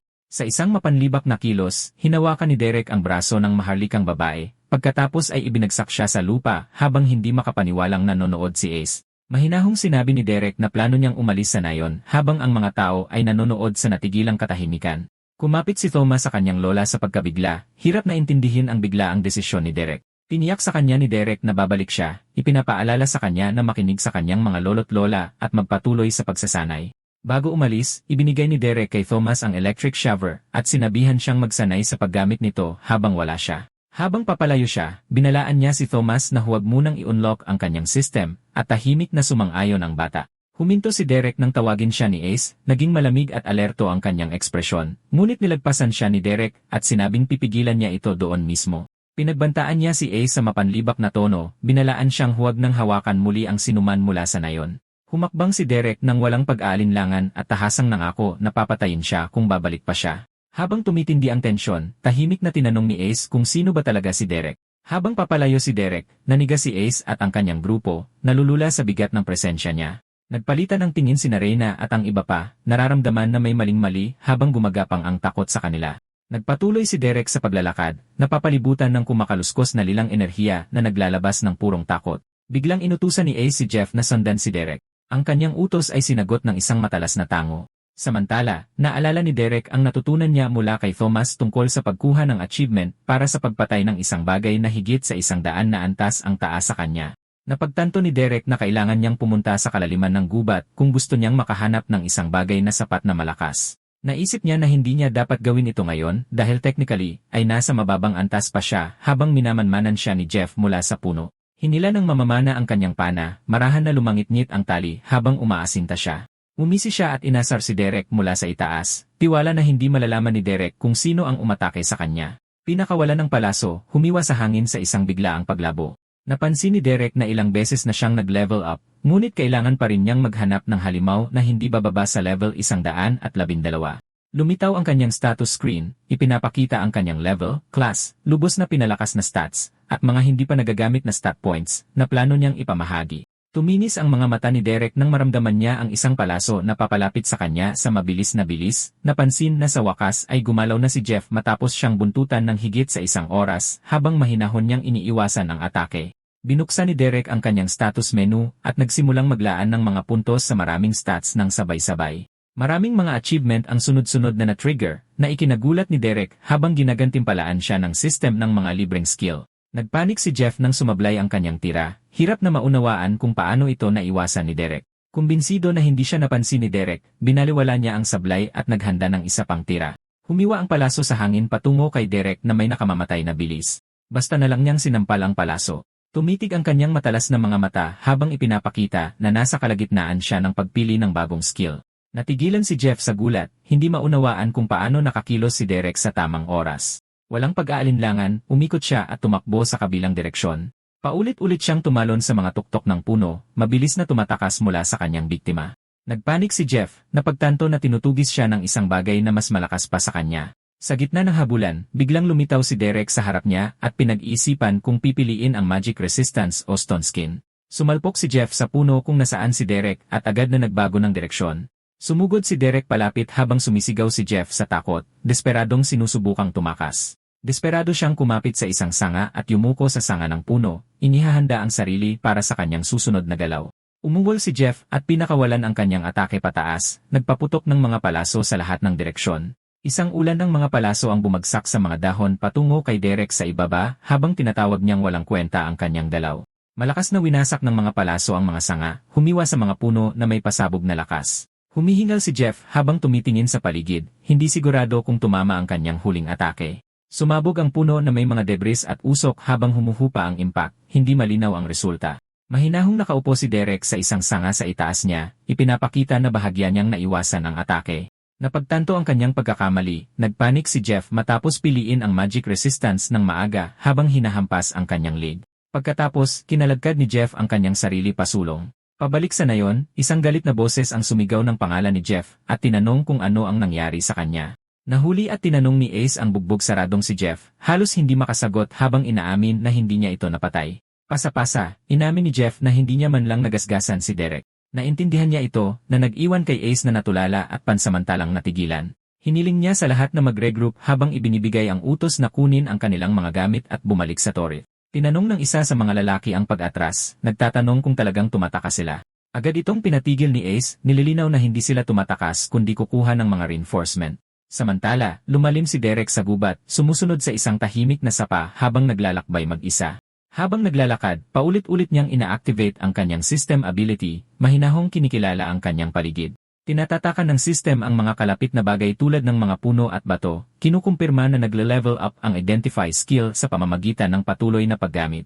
Inactivate muli ni Derek ang Identify, nakatuon sa kakaibang nilalang sa harap niya. Inihayag ng system na ito ay isang level 54 na Monster Horned Rabbit. Sa halip na umatake, yumuko si Derek at kaswal na kinausap ito, nagtataka kung bakit ito gumagala ng napakalalim sa gubat. Tahimik na tumitig pabalik ang kuneho, ang nag-iisang sungay at kalmadong ekspresyon nito ay nagpapamukha sa kanya na kakaibang hindi nakakapinsala. Ngumiti si Derek at inamin na ang nilalang ay talagang medyo cute, nag-aalangan kahit na iniisip ang level nito. Gayunpaman, biglang sumugod ang kuneho, ibinagsak ang nagniningning nitong sungay diretsyo kay Derek bago pa man siya makakilos. Umatras si Derek sa gulat, halos hindi na namalayan kung ano ang sumalakay sa kanya. Tumalon ang kuneho sa ere, sumalpok sa isang puno gamit ang buong lakas. Pinilipit ni Derek ang kanyang katawan sa gilid, bahagyang iniiwasan ang isa pang nakamamatay na hiwa. Bumagsak ang kuneho ng mababa at matatag, nakatitig sa kanya na may malinaw na puot. Matapang na tumitig ang kuneho, kumukulo ang galit nito habang nakatuon kay Derek. Ngumisi siya at mahinahong tinanggap ang hamon, inaanyayahan ang nilalang na umatake. Yumuko ng mababa ang kuneho at umungol, humihigpit ang mga kalamnan habang naghahanda itong tumalon. Sumugod ito pababa sa isang patayong pagsisid, nababalot sa isang matalim na sinag ng asul na enerhiya. Umikot si Derek at sinalag ang atake, tinataboy ang umiikot na nilalang sa ere. Mabilis niyang sinunggaban ang kuneho mula sa ere, hawak ito ng patiwari. Hawak ang pumipiglas na nilalang, kaswal na sinabi ni Derek kung gaano ito kapabaya. Kinagat ng kuneho bilang ganti, sa wakas ay nakatama. Lumitaw ang isang damage indicator, ngunit binaliwala ito ni Derek, hindi apektado ng maliit na sugat. Natigilan siya sa gitna ng kilos, nararamdaman na may mali habang isang babala ang kumislap sa kanyang isipan, napagtanto na walang epekto sa kanya ang atake, ngunit maaaring nakamamatay sa isang mas mahina tulad ni Thomas. Matapang na tumitig pabalik ang kuneho, ang puot at intensyon nito ay ganap na nakalantad. Lumuhod si Derek at mahinahong ibinaba ang kuneho, nagpa siyang tapusin ang laban nang hindi ito pinapatay. Naglakad siya palayo ng may panunuya, tinutuya ang kuneho bilang hindi karapat-dapat na habulin. Pinanood siya ng nilalang sa katahimikan, malinaw pa ring naiinis at alerto. Bigla, pinag-isipan ni Derek ang kanyang mga pagpipilian, nag-isip kung aling restorative skill ang pipiliin matapos makita kung gaano nakapakipakinabang ang magic resistance. Huminto siya sa pag-isip, maingat na tinitimbang ang desisyon sa halip na magmadali. Ipinakita ng system ang mga available na restorative skill na nakalatag sa harap niya. Napansin ni Derek na 3 pagpipilian lang ang inaalok ng system, kaya hindi maiiwasan ang desisyon. Agad niyang binaliwala ang cure toxin, nakikitang walang gaanong halaga sa paggamot ng mga lason sa ngayon. Pagkatapos ay isinasaalang-alang niya ang life leech, napapansin na ang paggaling batay sa pinsalang idinudulot niya ay maaaring maging kapaki-pakinabang. Nakuha ng rejuvenation ang kanyang atensyon bilang isang malinis at nakatarget na opsyon sa pagpapagaling. Nag-aalangan si Derek, napagtanto na ang life leech ay malamang na mas makapagpagaling sa kanya sa pangkalahatan, ngunit mayroon pa ring kakaiba. Pagkatapos magpasya, pinindot niya ang rejuvenation at nilock ang kanyang pinili habang kinukumpirma ito ng system. Kinumpirma ng system na matagumpay na natutunan ni Derek ang rejuvenation. Sinasabi niya sa sarili na makatuwiran ang pagpili ng rejuvenation, lalo na kung kakailanganin niyang magpagaling ng iba. Bumuntong hininga si Derek sa pagkadismaya, tinatanong kung bakit siya umalis para sa isang bagay na kasing babaw ng isang achievement. Napapaligiran ang tahimik na gubat, mapait niyang pinag-isipan ang muling pakikipagkita sa mga tao pagkatapos ng maraming taon na mag-isa, para lang maiwan muli. Nakatayo mag-isa sa kakahuyan, nagtataka si Derek kung bakit ang kanyang instinct ay laging tumakas sa halip na manatili. Naggitngit ang mga ngipin ni Derek at tuluyang tinanggihan ang pag-isip, pinipilit ang sarili na huminto sa sobrang pag-isip. Kinumbinsi niya ang sarili na ang pananatili ay magdudulot lamang ng gulo, naaalala kung gaano sila kalapit sa kamatayan dahil sa Void Beast. Tumigas ang kanyang ekspresyon habang nagpapasya, naniniwalang ang pag-alis ay ang mas ligtas na pagpipilian sa ngayon. Walang babala, biglang tinamaan si Derek mula sa likuran, ang kanyang katawan ay napasugod pasulong dahil sa impact. Umikot siya sa gulat, hinihingi na malaman kung ano ang sumalakay sa kanya. Lumingon si Derek sa horned rabbit nang hindi makapaniwala, tinatanong kung bakit pa rin ito sumusunod sa kanya, at kung mayroon ba itong sama ng loob. Biglang sumugod ang kuneho, pinilit si Derek na mabilis na iwagayway ang kanyang armas sa gulat. Isang undead na lobo ang lumabas mula sa mga puno sa likod ng kuneho, ipinapakita ang tunay na banta na sumusunod sa kanila. Pinaningkit ng kuneho ang mga mata nito at marahas na umatake, kumakagat at umuungol na may hindi inaasahang kabangisan. Hinarang ni Derek ang atake sa tamang oras, ngunit ang impact ay bumasag sa kanyang depensa at iniwan siyang nahihilo. Pinanood ni Derek ang sugatang kuneho na tumatalon-talon at bumulong nang hindi makapaniwala na akala niya ay mga herbivore ang mga kuneho. Pinag-aralan niyang mabuti ang kuneho at napagpasyahan na ito ay isang psychopath at isang tanga. Mayabang na tumitig pabalik ang kuneho, ang katawan nito ay nabahiran na parang hindi apektado ng karahasan. Sa isang buntong hininga, nag-aatubiling pinayagan ni Derek ang kuneho na sumunod sa kanya, binabalaan itong huwag siyang pabagalin. Nagpatuloy ang dalawa sa paglalakbay sa gubat, ang kuneho ay tumatalon-talon sa likod niya bilang isang hindi inaasahang kasama. Naghahanda si Derek ng apoy habang nananatiling malapit ang kuneho, kaswal na tumutulong na parabang normal lang sa kanya ang labanan at camping. Walang pag-aalinlangan, brutal na tinapos ng kuneho ang isang sugatang halimaw sa isang mabangis na atake. Mahinahong hinaplos ni Derek ang ulo ng kuneho pagkatapos, nakangiti na parang ginagantimpalaan ang isang alaga sa halip na kilalanin ang karahasan. Kinagabihan, natutulog si Derek sa tabi ng apoy habang ang kuneho ay nakahiga sa malapit, sa wakas ay tumahimik ang gubat. Nagpatuloy ang kanilang gawain kinabukasan habang muling tinutulungan siya ng kuneho sa kanyang pangangaso. Nag-unat si Derek at humikab, inaalis ang natitirang antok habang mababa ang ulap sa umaga sa paligid ng linang. Kinakamot ang likod ng kanyang leg, tinawag niya ang murder bunny na magmadali para makaalis na sila. Sa halip na sumunod, huminto ang horned rabbit at umupo, tahimik na nakatitig sa kanya. Lumingon si Derek sa pagkalito, doon lang napagtanto na hindi gumagalaw ang kuneho. Mula sa malayo, nagkaharap ang dalawa sa linang, isang awkward na sandali habang hinihintay ni Derek ang tugon ng kuneho. Naiintindihan niya na ito ang punto sa gubat kung saan hindi na siya susundan ng kuneho. Biglang umupo ang kuneho at matatag na ipinuwesto ang sarili sa lupa, tumatangging gumalaw. Nagpaalam si Derek at binati ito ng good luck, habang tahasang inaamin na walang sinuman sa gubat ang makakatalo dito. Habang papalayo siya, tinanggap niya na mangyayari rin ang paghihiwalay na ito. Ibinaling ni Derek ang kanyang tingin at pinapaalalahanan ang sarili na kumalma habang nagpapatuloy mag-isa. Lumalim si Derek sa gubat, pinapaalalahanan siya na mag-isa siya sa sarili niyang kagustuhan at hindi na nakakulong sa void. Naglakad siya patungo sa isang baluktot na linang, tinatanggap na ang kanyang landas ay isang bagay na sadya niyang pinili para sa kanyang sarili. Bigla, isang umiikot na burden core ng enerhiya ang nabuo sa unahan, naglalabas ng isang nakakabalisang presensya. Nakita ito ng malinaw, inactivate ni Derek ang kanyang skill at inutusan ang system na kilalanin ang phenomenon. Inihayag ng system na ito ang Undying Dungeon, isang level 100 na instance na may matinding overflow na kondisyon at hindi kilalang mga gantimpala. Inamin ni Derek na maaaring mayroon sa dungeon na karapat-dapat para sa isang achievement, ngunit tumanggi siyang pumasok. Dahil walang tunay na sukatan ng lakas ng dungeon at takot sa isa pang bitag, nagpasya siyang hindi sulit ang panganib sa gantimpala. Iniisip si Thomas at ang mga maharlika, nagpasya si Derek na mas matalinong pagpipilian ang bumalik. Tumalikod siya mula sa dungeon, kumbinsido na nasayang lang ang buong paglalakbay. Bigla, isang acidic na ghoul ang lumitaw, sumasabog na may marahas na enerhiya.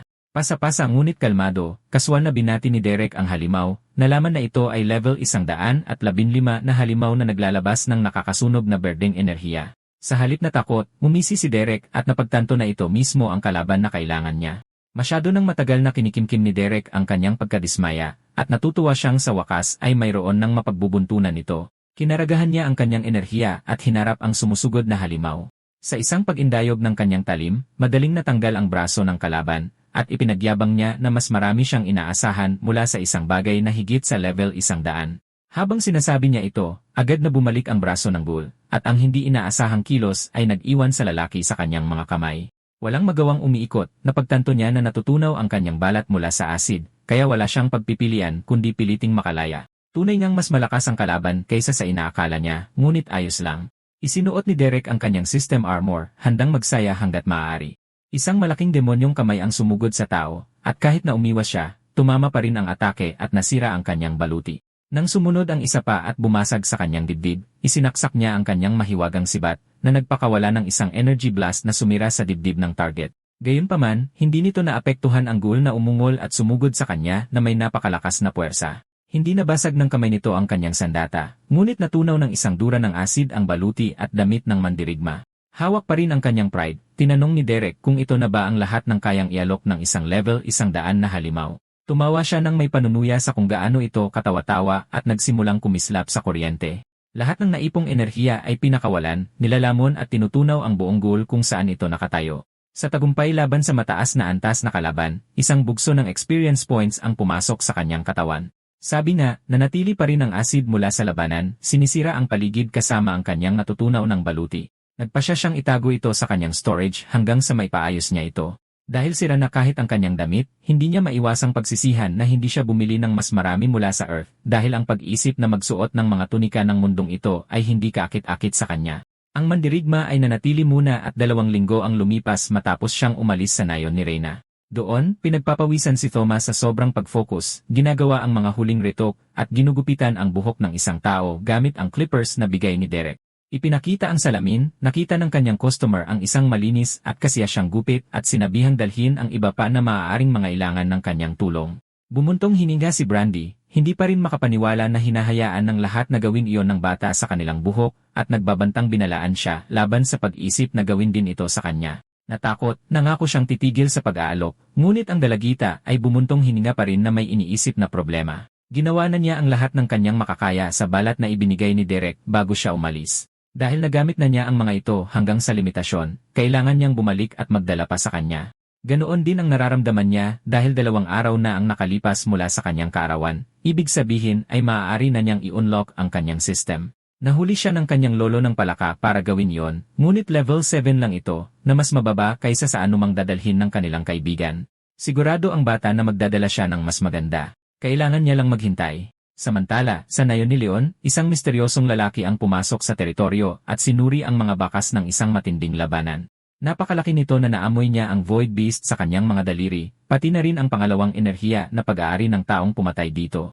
Tungkol naman sa pinagmulan nito, patungo ito sa kabilang nayon na malapit, at diretsyo siyang pupunta doon. Naglakad si Derek sa gubat na nakasuot ng kamiseta, nagrereklamo pa rin tungkol sa kanyang sirang baluti. Siguradong magiging mahirap linisin ang dungeon, at habang papalabas siya, nakita niya ang Horned Bunny mula kanina, nakaupo at hinihintay siya sa buong panahong ito. Walang pasensyang tinapakan nito ang lupa, at hindi niya maiwasang isipin na napamahal na ito sa kanya. Pinatunayan siyang mali, sumugod ito sa kanyang mukha tulad ng dati.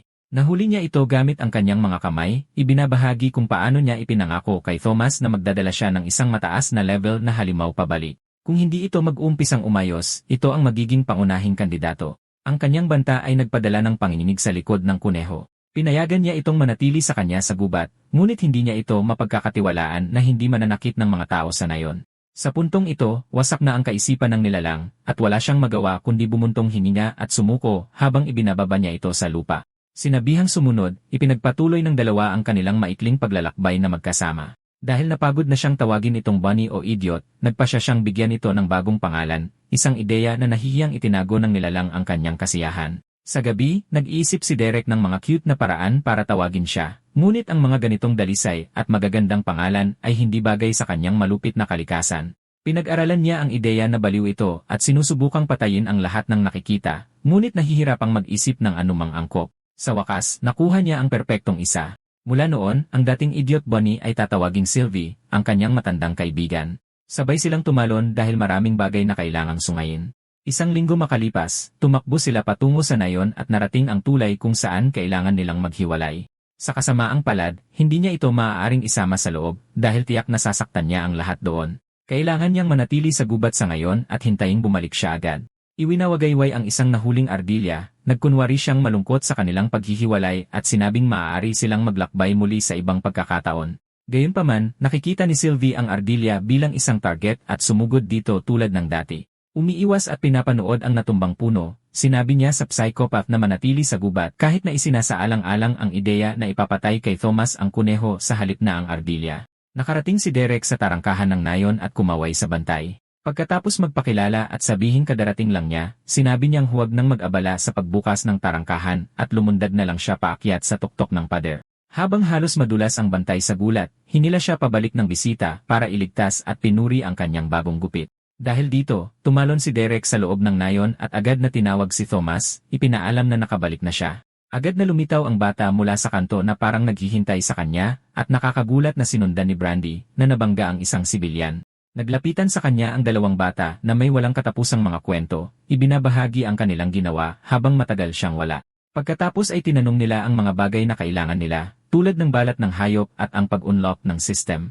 Unti-unting naiinis si Derek dahil sinalubong siya ng makukulit na bata pagbalik niya, at lalo pa itong lumala ng maging magulo ang dalawa para makuha ang kanyang pagsang-ayon. Sa wakas ay pinatahimik niya sila sa pamamagitan ng pagpisil sa kanilang mga bibig. Sa isang malalim na buntong hininga, sinimulan ni Derek kay Brandy at tiniyak na nagdala siya ng maraming balat ng hayop na magagamit niya. Paglipat kay Thomas, tinanong niya ang bata kung napag-isipan na nito ang napag-usapan nila dati, at idinagdag na may dala siyang espesyal para sa kanya. Sinabihan siyang magkita sila sa harap ng tarangkahan bukas kung saan ia-unlock nila ang kanyang system. Ganoon na lang, napawi ang pananabik ng mga bata, ngunit mayroon pa siyang isang tanong na kailangan nilang sagutin. Kung gusto nila ang kanyang mga regalo, dinala nila siya sa pinakamagandang tavern sa nayon, at ang amoy pa lang sa loob ay nagdulot na ng saya sa kanyang pakiramdam. Umaasang may masarap na beer ang planeta, pumunta siya sa counter na may malaking ngiti sa kanyang mukha. Aksidenteng nabangga ang isa pang customer, humingi siya ng paumanhin dahil hindi niya ito nakita, ngunit nakilala ng lalaki ang kakaibang aura na nagmumula sa kanyang katawan. Sa wakas ay natagpuan na siya ng lalaking sumusubaybay kay Derek mula sa Leon Village. Naguguluhan sa reaksyon ng lalaki, tinanong ni Derek kung sino siya, habang tahimik na kinikilala na mas malakas ito kaysa sa iba. Sabi niya, siya ang sinusundan nito at kinumpirma na hindi siya isang Void Beast. Sa kabila nito, nagtataka siya kung bakit napakatapang ng amoy ng Void sa kanyang balat. Dahil ayaw nang magdulot ng gulo sa nayon, nagkunwari siyang walang alam. Sa pag-akalang nagsisinungaling siya, maraming tanong ang misteryosong tao, kabilang ang mga masyadong personal para sagutin agad. Gayunpaman, hinawakan ni Derek ang nanunumbat na daliri at nagbabantang nagtanong kung ano ang gagawin nito kung nagsisinungaling siya. Dahil hindi ito handang umatras ng ganoon kadali, ginamit ng estranghero ang identify skill para tingnan ang mga sikreto ng kanyang target. Nabigo ito, na humantong sa isang nakakailang na katahimikan, ngunit natapos din ito nang kumuha ng isang basong beer ang lihim na master ng Void. Binati siya ng bartender, marami na raw siyang narinig tungkol sa tagalabas. Habang nag-uusap sila, iniisip ng lalaki kung gaano kataas ang level niya para mabigo ang identify nito. Ganon din, maingat na lumingon si Derek sa lalaking nakahood na umalis habang inihahanda ni Bart ang isang bote ng pinakamasarap niyang ale para sa customer. Naniningil siya ng 2 copper para sa isang magandang pin, ngunit dahil wala siyang barya sa ngayon, inalok ng hunter ang mahalagang balat ng isang level 52 na badge. Habang masaya siyang nakakuha ng libreng kwarto dahil dito, isang pamilyar na boses ang tumawag sa lalaking walang pera. Inalok siya ni Mal ng isang lugar sa kanilang tahanan bilang bayad sa lahat ng ibinigay niya kay Brandy, idinagdag pa ang kanyang lutong bahay na nilaga sa alok. Dahil dito, sumama siya sa ina na may dalang ilang pint ng serbesa. Tinanong niya kung ano ang gusto ng hunter kanina, ngunit ipinagsawalang bahala niya lang ito. Ano man ang gusto niya, mas mabuting huwag makabangga ang isang taong nagtatrabaho para sa korona. Narinig ni Derek ang pangalan sa unang pagkakataon mula nang dumating siya. Isa ito sa pinakamakapangyarihang organisasyon sa kaharian, kahit na hindi sila kaanib sa hari sa kabila ng kanilang pangalan. Sila ay isang restaurant na may malaking impluensya, kaya't ang pagiging miyembro ay inaasam kahit ng mga maharlika. Tanging ang pinakamayayaman at pinakamakapangyarihan lamang ang pinapayagang kumain doon. At para sa kanilang pinakamahalagang pagkain, ito ay ang Void Beast. Ang ideya na kinakain ang mga Void Beast ay hindi maisip ni Derek. Ang pagkain sa kanila ay nagbibigay ng pambihirang mga bonus, at ang pagreregalo ng isa sa korona ay halos garantisadong pagiging miyembro. Iginigit niya na hindi lahat ng mga ito ay kasing lakas ng mga alamat, ngunit karamihan ay madali pa ring makakasira ng mga nayon. Ang talagang nagpapahalaga sa kanila ay kung gaano kadalang ang bawat espesimen. Dahil sa kung gaano sila nakakatakot, karamihan sa mga tao ay ayaw man lang silang banggitin na malamang ay alam na niya. Naintindihan ang ibig niyang sabihin, na nahimik siya at nakarating sila sa bahay ng walang imik. Dumating ang gabi at ang tahanan ay napuno ng masayang tawanan. Inubos ni Derek ang kanyang mangkok ng masarap na nilaga dahil ito ang pinakamasarap na nakain niya sa loob ng maraming taon. Natuwa si Mal sa reaksyon ngunit hindi nakalimutang magpakumbaba. Habang ang iba ay nakapaligid sa mesa, sumang-ayon sila na mas masarap ang pagkain kaysa karaniwan. Samantala, si Thomas ay nakatuon pa rin sa pag-unlock ng kanyang system bukas ng umaga basta't okay lang sa kanyang mga lolo't lola. Mabilis na pumayag ang dalawa, alam kung gaano siya kasabik para dito. Ang natitira na lang ay maghintay para bukas. Ngunit biglang nagdagdag si Derek ng isang huling kondisyon at ibinahagi na matagal na siyang hindi nakakaligo ng maayos. Agad itong naintindihan, tumakbo si Thomas para simulan ang pag-init ng tubig para sa isang mainit na paligo na ikinatawa ng iba dahil sa kung gaano siya ka-cute at simple mag-isip. Habang patapos na ang mapayapang araw, kinalabit ni Brandy ang kanilang bisita, sinasabing mayroon siyang espesyal na ibibigay sa kanya. Ito ay isang palawit para pasalamatan siya sa lahat ng kanyang ginawa. Naramdaman niyang nawawala siya matapos ilibing ang kanyang ama, at ang pagtatrabaho sa lahat ng mga balat ay nakatulong na maalis ito sa kanyang isipan. Hawak ito ng malambing sa kanyang palad, nagpasalamat siya na may mainit na ngiti, habang inistorbo ni Thomas ang sandali at sumigaw tungkol sa pangangailangan ng mas maraming kahoy para sa apoy ng pampaligo. Sa unang pagkakataon sa loob ng mahabang panahon, hindi na nag-iisa si Derek, at ipinaalala sa kanya ng ingay sa paligid na sa wakas ay nakatakas na siya sa void. Mabilis na tumakbo palayo si Derek mula sa nayon habang nakakapit si Thomas sa kanyang likod, nagkakawag at desperadong huwag bumitaw. Napagpasyahang nakarating na sila sa isang magandang lugar, biglang huminto ang nakatatanda at tiningnan ang kondisyon ng kanyang pasahero. Tulala ang bata sa una, ngunit bumalik ang kislap sa kanyang mga mata nang tanungin kung handa na siyang i-unlock ang kanyang system. Sa kanyang pagsang-ayon, inabutan siya ng isang punyal at sinabihang mag-ingat. Inabot ni Derek ang isang sako sa kanyang tagiliran, na malikot na gumagalaw, at sinabi sa bata na patayin ang ardilya na nakakulong sa loob. Tumango ng may determinasyon, kinuha ni Thomas ang talim at ibinaon ito ng malalim sa gumagalaw na nilalang. Ang kapangyarihan ng Great System ay agad na dumaloy sa kanyang katawan. Tinanong kung ano ang pakiramdam niya, sinabi niyang nakuha niya ang achievement ng pagpatay sa isang level 50 na halimaw at tinanong kung paano niya ito nagawa. Ang kutsilyong ipinahiram sa kanya ay gawa ng parehong panday na gumawa ng talim ni Derek. Bago sila magpatuloy, may mahalagang itatanong siya sa bata na nilinaw na balak niyang iwanan ang kanyang nayon sa pag-asang lumakas. Gayon din, si Derek ay nag-iisa sa loob ng napakatagal na panahon at nagsasawa na siya sa kalungkutan. Dahil dito, inaanyayahan niya ang bata na sumama at samahan siya sa kanyang paglalakbay. Nanginginig sa tuwa si Thomas, hindi makapaniwala sa pagkakataong dumating sa kanya. Biglang nagpakakul, sinabi niyang wala siyang nakikitang dahilan para tumanggi at sinabihan na marami siyang matututunan tungkol kay Derek na hindi maibabahagi sa iba. Nangako ang bata na poprotektahan ang mga ito gamit ang kanyang buhay, na medyo sobra naman. Pananatilihin niya siyang ligtas, ngunit kailangan niyang magsanay ng mabuti at huwag masyadong umasa sa iba. Panghuli, kailangan niyang gawin ang anumang iutos sa kanya ng walang tanong.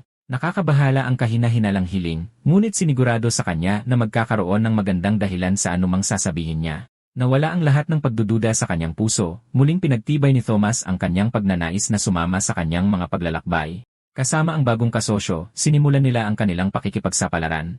Unang naitanong ni Derek kung gaano karami ang skill points ng bata. Nang sabihing mayroon siyang 3, sinabi niya sa bata na isa na lang ang matitira, dahil gagastusin niya ang unang 2 sa meditation at identify skills. Ginawa ng bata ang iniutos, tulad ng kanyang ipinangako. Kahit hindi sila kapansin-pansin, ilan sila sa pinakamakapangyarihang skill na maaaring taglayin. Ang mataas na antas ng meditation ay nagpapahintulot ng paggaling kahit gumagalaw at pinoprotektahan ng identify ang kanyang mga sikreto mula sa iba. Sa kabutihang palad, maaari niyang gastusin ang kanyang huling puntos sa isang bagay na mas kapanapanabik tulad ng kanyang klase. Masayang ibinahagi ni Thomas na gusto niyang tamaan ang mga tao nang napakabilis na hindi man lang nila siya makikitang darating. Muli, ginawa niya ang payo at ginastos ang kanyang huling puntos sa Light Weapons Mastery. Ang huling dapat gawin ay ilagay ang lahat ng kanyang stats sa Vitality at Endurance kung gusto niyang makasabay. Bago pa man masunod ng bata ang kanyang sinabi, mabilis na tumakbo palayo si Derek, iniwan siya at sinabing natatalo na siya sa kanilang karera pauwi. Sa hapon, muling nagtipon ang mga nakatatanda upang pag-usapan ang mahahalagang bagay. Habang mabilis na tinatapik ang kanyang mga daliri, sinabi ni Derek na maraming tao ang mamamatay. Hindi maintindihan ni Reyna at sinabing humiling siya ng level 50 na Silver Adventurers mula sa guild. Sa kanilang gulat at takot, ibinahagi niya kung paano siya unang pumasok sa kabubatan at nakahanap ng isang level 100 na dungsyon sa loob nito. Ang sagot ay ginto. Kailangan nila ng isang pangkat ng level 100 na gold rankers na balak hilingin agad ni Richard. Tinanong kung may mapa ng lugar, tumakbo si Thomas para kunin ito mula sa isang itaas na drawer. Nakapalibot sa nayon ni Reyna ang mga dungsyon na alam nila at ilang detalye tungkol sa mga ito. Tiningnan ni Derek ang pasukan ng kagubatan sa malapit at itinuro ang tinatayang lugar kung saan dapat naroon ang undead dungeon. Pinayagan siyang magdagdag ng mga marka sa mapa at gumuhit ng isang malaking bilog at ilang malabong detalye sa kagubatan. Matapos kumpirmahin na makakagawa siya ng kopya nito, lumipat siya kay Reyna na may tanong at tinanong kung bakit napakababa ng kanyang level sa kabila ng mga dungsyon sa paligid nila. Nilampasan ang paglabag ng paggamit ng identify sa kanya, ipinaliwanag niya na bihira ang kanyang klase, ibig sabihin ay mas matagal mag-level up. Karamihan sa mga nilalang sa malapit ay halos walang ibinibigay na karanasan, at ang kanyang mga tungkulin bilang pinuno ay nagpapahirap sa kanyang umalis. Higit pa rito, ang mga sandata sa nayon ay hindi nagtatagal laban sa matataas na antas ng mga halimaw. Inihagis ni Derek sa kanya ang isang espada ng walang babala, at sinabing gusto niyang sumali siya sa kanyang sesyon ng pagsasanay kasama si Thomas kinabukasan ng umaga. Kung gagawin niya ito, sa kanya na ang espada. Hindi siya makapaniwala na bibigyan lang siya nito ng ganoong sandata, siguradong napakahalaga nito. Sa kanyang pagsang-ayon, tumango ang pinuno at nangakong dadalo. Nagkasundo silang lahat na magkita sa umaga, at nagtungo si Derek sa tavern para sa gabi. Sa Graceful Castle, nagreklamo si Ace sa kanyang ama, sinasabing kailangan niya ng mga karagdagang tauhan. Pinagalitan siya ni Walt dahil sa pagiging isang maliit na tao na mang-aapi pa ng isang maliit na nayon sa hangganan. Narinig ng Panginoon na humiling pa ang nayon ng isang silver rank team para harapin ang isang bagay na dapat niyang nalutas. Dahil ayaw nang makaranas ng isa pang kahihiyan mula sa kanyang anak, inutusan niya itong bumalik at gawin ang hinihiling. Sinubukan ni Ace na mga atwiran tulad ng isang matigas ang ulo na bata, ngunit tuluyan siyang pinatahimik ng kanyang galit na ama. Nagnalit ang kanyang mga ngipin sa galit at tumalikod ng may paghamak, tahimik na nanunumpa na siya na mismo ang haharap sa problema. Sumali si Reyna sa pagsasanay tulad ng napagkasunduan, ngunit hindi masyadong sigurado sa mga tagubilin. Inulit ito ni Derek at sinabihan siyang paluin ang kanyang hubad na katawan gamit ang lahat ng lakas niya, sinabing magtiwala sa kanya. Tahimik niyang sinabi sa sarili na mas gugustuhin niyang masira ang kanyang lumang shorts kaysa masira ang isa pang bihirang pang-itaas. Dahil sa matindi niyang pakiusap, binalot ng pinuno ang kanyang talim ng malakas na enerhiya at humampas ng may kaunting lakas na pinigilan para hindi siya masaktan. Tumayo siya para tanggapin ito ng buo kahit na may bahagyang ngiti. Samantala, hindi makapaniwala si Thomas sa ideya ng pagsasanay ng kanyang master at pinag-isipang muli ang pagsama sa kanya. Tinamaan ng Tempest Blade ang katawan ni Derek nang walang anumang depensa. Nagulat sila sa resulta dahil hindi man lang nito natinag ang kanyang malahalimaw na balat. Lubos na humanga, pinuri niya si Reyna at sinabihan siyang huwag magpigil sa susunod. Nang sa wakas ay naintindihan niya kung gaano siya kalakas, itinaas niya ang kanyang talim para humampas muli, sa pagkakataong ito ay gamit ang lahat ng kanyang lakas. 10 minuto ang lumipas, humihingal siya sa sahig matapos maubos ang lahat ng kanyang mana. Habang nagme-meditate siya para makabawi, tinawag si Thomas para sa kanyang pagkakataon. Nagmamadaling ibinaba ng bata ang kanyang mga sandata. Para sa kanyang pagsasanay, sinabihan siyang pumili ng sandata na gusto niya at subukang patayin siya. Tulad ng dati, ang katawatawang utos ay nagpaduda sa kanila, ngunit pinaalalahanan siya na nakita lang nila si Derek na tumanggap ng 30 wind blades at hindi nasaktan. Sa kabutihang palad, ito ay nagbigay daan sa bata na makapag-relax ng kaunti. Umatras ang kanyang master para bigyan siya ng distansya bago siya sumubo. Sumugod si Thomas na may malakas na sigaw, ngunit ipinikit ang kanyang mga mata at tuluyang sumablay sa target. Isang nakakailang nakatahimikan ang bumalot sa hangin, at pareho silang hindi makapaniwala na nabigo siyang tamaan ang isang hindi gumagalaw na target. Sinabihang galingan, humingi siya ng paumanhin at nangakong hindi na ulitin, ngunit mabilis itong nasira ng isa pang malawak na hampas ang tumama sa hangin. Dahil dito, iminungkahi ni Derek na subukan muna ang ibang sandata, na umani ng pagtutol mula sa bata. Pinaalalahanan sa kanyang pangako na sumunod anuman ang mangyari, inutusan siyang subukan muli gamit ang isang sibat. Ganito nila ginugol ang mga sumunod na araw. Ang mga atake ni Reyna ay nagpataas sa antas ng kanyang Tempest Blade at sa kanyang Magic Resistance skill. Patuloy na nahirapan si Thomas sa mga punyal, ngunit ang kanyang mga kakayahan sa espada at kalasag ay kahanga-hanga. Sa kalagitnaan ng pagsasanay, humuli si Derek ng ilang halimaw para patayin niya at para magsanay si Brandy. Pagsapit ng gabi, babalik sila sa bahay para sa isang mainit na hapunan kasama ang iba pa. Nakiusap si Richard na maging mas mapagpasensya siya sa kanyang matigas ang ulo na apo dahil gumagamit ng mga punyal ang ama nito. Nandoon ang bata na nagyayabang kung gaano siya kagaling, nangangarap pa ring maging katulad ng amang tinitingala niya. Isang araw, sa wakas ay umabot si Thomas sa level 1-0 at nagkaroon ng pagkakataong piliin ang kanyang klase. Pinayuhan siyang maging matalino at piliin ang pinakamahusay, hindi lang ang sa tingin niya ay pinakaastig. Ang masiglang pagtango ng bata ay medyo nagpakalma sa kanya, kaya tumingin siya sa malayo habang pinipindot ng bata ang kanyang system. Umaasa na lang si Derek na binigyan siya ng magagandang pagpipilian, lalo na't nagsikap siya ng husto. Ang mga pagpindot ay tuloy-tuloy at walang bakas ng pag-aalinlangan. Ang kapangyarihan ng isang bagong klase ay bumalot sa kanya, ngunit hindi man lang siya nagtanong sa kanyang master. Habang pinaikot-ikot ang isang punyal sa kanyang mga kamay, sinabi ni Thomas na hindi na kailangan dahil mayroon siyang perpektong pagpipilian mula pa sa simula. Nagalit si Derek, may ideya na kung ano ang nangyari. Kinuha ng bata ang Rogue class, isang hindi pangkaraniwang klase, ngunit kapareho ng sa kanyang ama. Tinanong siya kung walang mas maganda o mas bihirang uri at kung pinili niya lang ang sa kanyang ama nang walang pag-isip. Pinulot ni Thomas ang punyal na kanyang nabitawan, kinukumpirma ang mga hinala ng kanyang master. Habang kinukwento kung gaano kaastig ang kanyang ama, pinutol siya ni Derek, ipinaalala na patay na ang kanyang ama at hindi siya magaling sa mga punyal. Ibinalik siya sa katotohanan na isa lang siyang bata, hindi man lang karapat-dapat na sumama sa kanyang mga paglalakbay. Napaluhod ang bata at umiyak habang nagmamakaawang isama siya. Sa kabila niyan, paano niya isasama ang isang taong hindi niya mapagkakatiwala ang gagawin ang sinasabi niya sa kabila ng kanilang mga pangako? Desperadong kumapit sa kanyang tanging pag-asa, ginawa ni Thomas ang hindi inaasahan at nanumpa sa great system na itatago ang kanyang mga sikreto. Tumunog ang system, sinasabing mawawala ang kanyang klase at mga kasanayan kung sisirain niya ang permanenteng panunumpa. Katulad ito ng contract skill mula sa kanyang nakaraang system, bagaman tiyak na mas malupit. Maging si Derek ay nagtanong kung bakit niya ginawa iyon. Dahil halatang desperado siya, binigyan ang bata ng pangalawa at huling pagkakataon para sa kanyang sariling kaligtasan. Ang susunod na hakbang ay umuwi at mag-impact ng kanyang mga gamit dahil papasok sila sa isang dungsyon sa loob ng ilang araw. Samantala, ang grupo ng mga maharlika ay naglalakbay sa kanilang mga karwahe, umiinom ng alak na walang pakialam sa mundo. Naiinis sila sa gawain na bumalik sa hamak na nayon, na napakabaho na kumapit ang amoy sa kanilang buhok ng ilang araw. Habang patuloy ang mga reklamo at pagdaing, tahimik si Jeff dahil alam niya ang mas mabuti. Pinagalitan sila ni Ace sa pagiging maingay at nakakainis, idinagdag na malapit nang matapos ang buong pagsubok. Natagpuan ng dalawa ang portal sa tabi mismo ng isang burol. Dapat ay makatakbo sila sa isang level 25 na dungsyon ng 2 beses bago maging masyadong mataas ang level ni Derek. Ito ay dapat magbigay kay Thomas ng sapat na karanasan bago sila lumipat sa mas malalaking bagay. Kahit na nasabihan na tungkol sa pagkumpleto ng isang dungsyon, hindi pa rin naintindihan ng bata kung ano ang ginagawa nila doon. Isa itong level 25 na portal na hindi dapat mapasok ng sinuman sa kanila. Sa wakas, malapit na niyang makita ang isa sa mga sikretong hindi niya pwedeng sabihin kaninuman. Inilagay nila ang kanilang mga kamay sa ibabaw ng umuugong na bola ng kapangyarihan na nag-trigger ng isang tugon na nagpapakita ng kanilang stats bilang mga adventurer. Napasigaw si Thomas sa gulat, nakita sa unang pagkakataon na si Derek ay level 18 lang. Hindi ka panipaniwala, ngunit nangangahulugan ito na maaari silang magpatakbo ng mga mababang antas na dungsyon ng walang tunay na panganib na mamatay. Sabi ng kanyang master, hindi ito magiging ganoon kadali dahil manonood lang siya habang lumalaban ito. Tutal, walang mas mahusay na pagsasanay kaysa sa pakikipaglaban sa isang taong maaaring pumatay sa kanya kung bibigyan ng pagkakataon. Pumasok ang tatlo sa dungsyon at natagpuan ang kanilang sarili sa isang maalinsangang gubat na puno ng makakapal na halaman.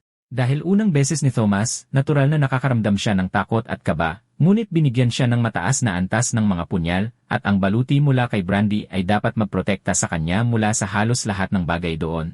Dapat ay may sapat siyang vitality para makatanggap ng ilang tama, at maaaring pagalingin gamit ang kapangyarihan ni Derek kung kinakailangan. Mayroong ilang mga layer ng proteksyon, kaya hindi siya dapat mag-alala. Siguradong mag-enjoy siya, pinangunahan ng veterano ang daan papalalim.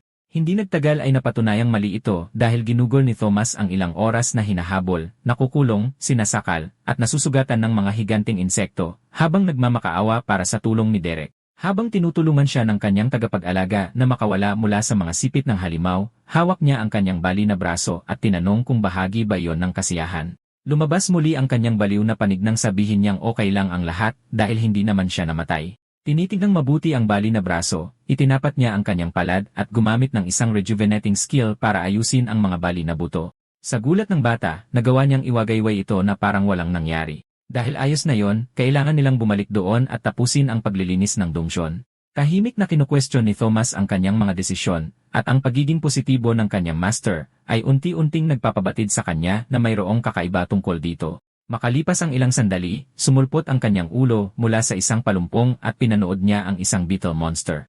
Ito na ang kanyang pagkakataong patay nito, ngunit hindi mapigilan ng kanyang katawan ang panginginig sa pag-aalala. Sa wakas ay nagkaroon siya ng lakas ng loob at sumugod na may handang punyal, ngunit naramdaman ng target ang kanyang presensya at mabilis na lumingon. Lumipad ito paitaas at umiwas bago pa man tumama ang talim ng tao sa katawan nito. Samantala, hindi mapigilan ni Derek na umungol sa hindi paniniwala at pagkadismaya habang ang kanyang estudyante ay tumilapon dahil sa isang malakas na atake. Sa pagbagsak ng kanyang katawan sa lupa, natagpuan niya ang kanyang sarili na nakulong, walang magawa habang papalapit ang kalaban para sa huling tama. Sinabihang umiwas, gumulong siya palayo, hiniwa ang isa sa mga binti ng halimaw para makahanap ng butas. Dahil dito, nakatanggap siya ng ilang salita ng papuri mula kay Derek na hinihikayat siyang magpatuloy. Gayunpaman, nabigo siyang ipagtanggol ang sarili laban sa susunod na pag-atake ng salagubang na nagdiin sa kanya ng malakas sa kalapit na puno. Bagamat mukha itong ordinaryong tela, ang kanyang matibay na baluti ay nanatiling buo at pinapanatili siyang ligtas, kaya tahimik siyang nagpasalamat kay Brandy. Dahil sa bagong pag-asa, kinuha niya ang kanyang punyal at tinagpas ang sungay ng kalaban. Umirit ito sa galit at sakit, pero naiwan itong bukas sa nakamamatay na atake ni Thomas, na bumaon ng malalim sa ulo nito. Kalaunan ay humihinal at naghahabol ng hinina sa pagod ang bata, habang ang kalaban sa harap niya ay wala ng buhay. Hindi masabi ni Derek na naging maganda ang resulta, pero siguradong may pag-unlad ito kumpara sa dati. Ngayon, oras na para pag-usapan ang kanyang kahanga-hangang ginawa, at tinanong siya kung ano muna ang kanyang pagkakamali. Sabi ni Thomas, masyado niyang nilakasan ang kanyang pag-atake, kaya nawalan siya ng balanse nang sumablay ito. Nagkamali na siya bago pa man makalapit sa salagubang dahil hindi niya ginamit ang stealth skill mula sa kanyang Rogue class. Nang tanungin kung bakit hindi niya ito ginamit, nagitla ang bata sa tanong. Nalunod ang kanyang isip sa tanong at sinubukan niyang magbigay ng tamang dahilan, pero walang lumabas na matinong palusot. Walang ibang pagpipilian, diretsahan niyang inamin na nakalimutan niyang mayroon pala siya nito. Nakalimutan niya ang kanyang nag-iisang skill mula sa class na pinili niya laban sa suhestyon ng kanyang master. Pinagpapawisan sa hiya, alam niya mismo na katawa-tawa ang dahilan. Napabuntong hininga na lang si Derek at nagmura sa inis na pagtantong sobrang tanga ng kanyang estudyante. Naging maingay ang mga gulong ng karwahe sa baku-bakong daan hanggang sa huminto ito sa harap ng tarangkahan ng Arena Village. Nang makitang may bumababa, hinihingi ng gwardiya na magpakilala sila bago pumasok. Gayunpaman, kung sino man ang nandoon ay binaril lang siya ng isang malakas na atake ng mahika. Sinipa ni Ace ang pinto para bumukas ito ng maluwag, walang pakialam sa anumang patakaran. Dahil dito, napalingon ang mga taga na yon, nag-aalala na inaatake sila. Nagpatuloy lang sa pagpasok ang mga maharlika, ipinapahayag na dumating sila bilang tugon sa hiling na tulong at naroon sila para iligtas silang lahat mula sa dungsyon. May isa pang humugot ng espada, tinatanggihan ang uri ng tulong na kanilang inaalok. Humakbang si Reyna, binalot ng hangin ang kanyang talim habang naghahanda siyang ipagtanggol ang kanyang lupain. Siya ang unang umatake at inutusan ang mga hindi inaasahang bisita na umalis kaagad, pero umisi lang si Ace sa kanyang pagtatangkang lumaban. Sa level 25 Insect Dungeon, isang level 18 na Spider Ant ang kalaban ng batang mandirigma. Iniiwasan ni Thomas ang mapanganib na atake nito nang may mas higit na kasanayan kaysa dati. Ilang araw na sila sa dungsyon at nasa level 17 na siya. Sa paniniwalang kaya niyang talunin ang isang hamak na insekto, sumugod siya gamit ang kanyang punyal at isang malakas na sigaw. Bumaon ang talim sa leeg ng langgam at napuno ng tuwa ang kanyang mukha nang sa wakas ay nagwagi siya. Gayunpaman, hindi pa tapos ang laban. Masyado siyang abala para mapansin ang isa pang kalaban na papalapit mula sa likuran. Nagmura siya sa galit, hindi maalis at mahugot ang kanyang punyal mula sa natumbang kalaban.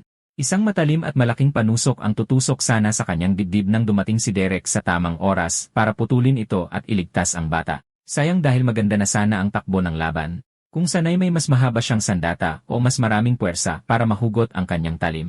Dahil dito, tinanggap niya na hindi siya para sa paggamit ng mga punyal at hindi niya dapat pinili ang class na ito. Muli na namang napatunayang tama ang veterano sa harap niya. Nang makitang malungkot siya, sinabihan si Thomas na isa na siyang ganap na bagong mandirigma kumpara noong nagsimula sila. Sa katunayan, baka handa na siya dahil napatay na niya ang lahat ng iba pa. Ang natitira na lang ngayon ay asikasuhin ang huling dungeon boss. Ang plano ay dahan-dahang lumapit gamit ang stealth at tapusin ito agad sa pamamagitan ng pag-atake sa ulo. Binuksan ni Derek ang mga pinto sa silid ng boss at agad nilang naramdaman ang pagbugso ng enerhiya sa buong paligid. Bago pa man makakilos si Thomas, winasiwas niya ang isang atake gamit lang ang isang kamay. Sa harap nila ay isang nakakatakot na mantis monster na halatang mas malakas kaysa sa bata. Dahil dito, ang bagong plano ay pipigilan ito ni Derek para bigyan siya ng pagkakataong magbigay ng huling atake. Sumugod siya ng may di kapanipaniwalang bilis at agad na nilapitan ang kalaban. Sa isang mahigpit na hawak sa leeg ng nilalang, ibinagsak niya ito at idiniin sa lupa, halos mapatay ito kaagad. Ngayon, ang natitira na lang ay ibigay ni Thomas ang nakamamatay na atake at kunin ang pabuya. Gaya ng iniutos, sumugod siya dala ang kanyang kutsilyo at ibinaon ito ng malalim sa ulo ng boss. Matapos ang ilang sandaling pangingisay, nawala ang lahat ng lakas sa katawan ng mantis at naging portal palabas. Inanunsyo ng system ang pagkatalo ng dungeon boss na kinukumpirmang natapos na ng bata ang kanyang unang dungeon at sa wakas ay makakaalis na sa malaimpyernong lugar. Binati siya, ngunit ipinaalala na mas hihirap lang mula sa puntong iyon. Plano ni Derek na tapusin ang isa pa, ngunit mas mabagal ang kanyang pag-usad kaysa sa inaasahan. Sa kanyang pagtataka, kakaibang tahimik ang bata at may kakatwang itsura sa mukha na naging pagkadismaya pala dahil sa talim na nakabaon sa ulo ng mantis. Ginantimpalaan si Thomas ng Cure Toxin skill na nangangailangan ng isang skill point para makuha. Sa pagkumpleto ng kanyang unang dungsyon, binigyan siya ng 2 skill point na magagamit. Oras na sa wakas para bumalik sa kanyang nag-aalalang pamilya. Naiintindihan na pinanghinaan siya ng loob sa paggamit ng mga punyal, nangako ang bata na magpapalit ng class sa level 25. Mayroon pang magandang sibat si Derek para sa sandaling iyon dahil hindi na ito kailangan ng dating may-ari. Sakto, natigilan siya sa gulat. Walang nagbabantay sa tarangkahan ng nayon at may mga mararangyang karwahe na nakaparada sa labas.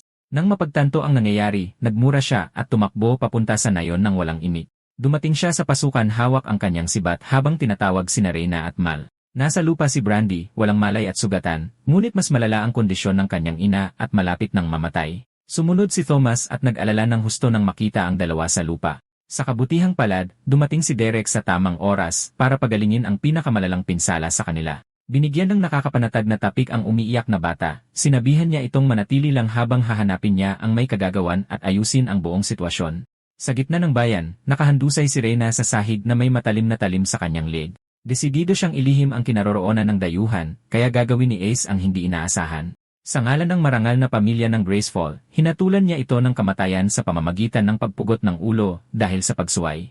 Itinaas ng kanyang kasama ang talim para isagawa ang utos, ngunit isang nakakatakot na enerhiya ang biglang bumalot sa hangin. Nang marinig ang isang pamilyar na boses, napangiti si Reyna at Ace habang ipinaalala ni Derek sa kanila ang babala tungkol sa pagbabanta sa nayon laban sa kanyang kalooban. Handa na ang dayuhan na patayin silang lahat. Inutusan ni Ace ang ibang mga maharlika na patayin agad ang kanilang target. Sa kabila ng napakalakas na enerhiyang nagmumula sa kanya, isang hangal na mandirigma ang sumubok at sumugod sa kanya gamit ang isang talim, ngunit madali siyang napatumba ng isang suntok na hindi man lang niya kailangang tingnan. Bumagsak siya sa lupa, malamang ay patay na. Ang makita ito ay nag-udyok sa iba na ngayon ay nagpalakas para maghiganti sa lalaking pumatay sa kanilang kaibigan.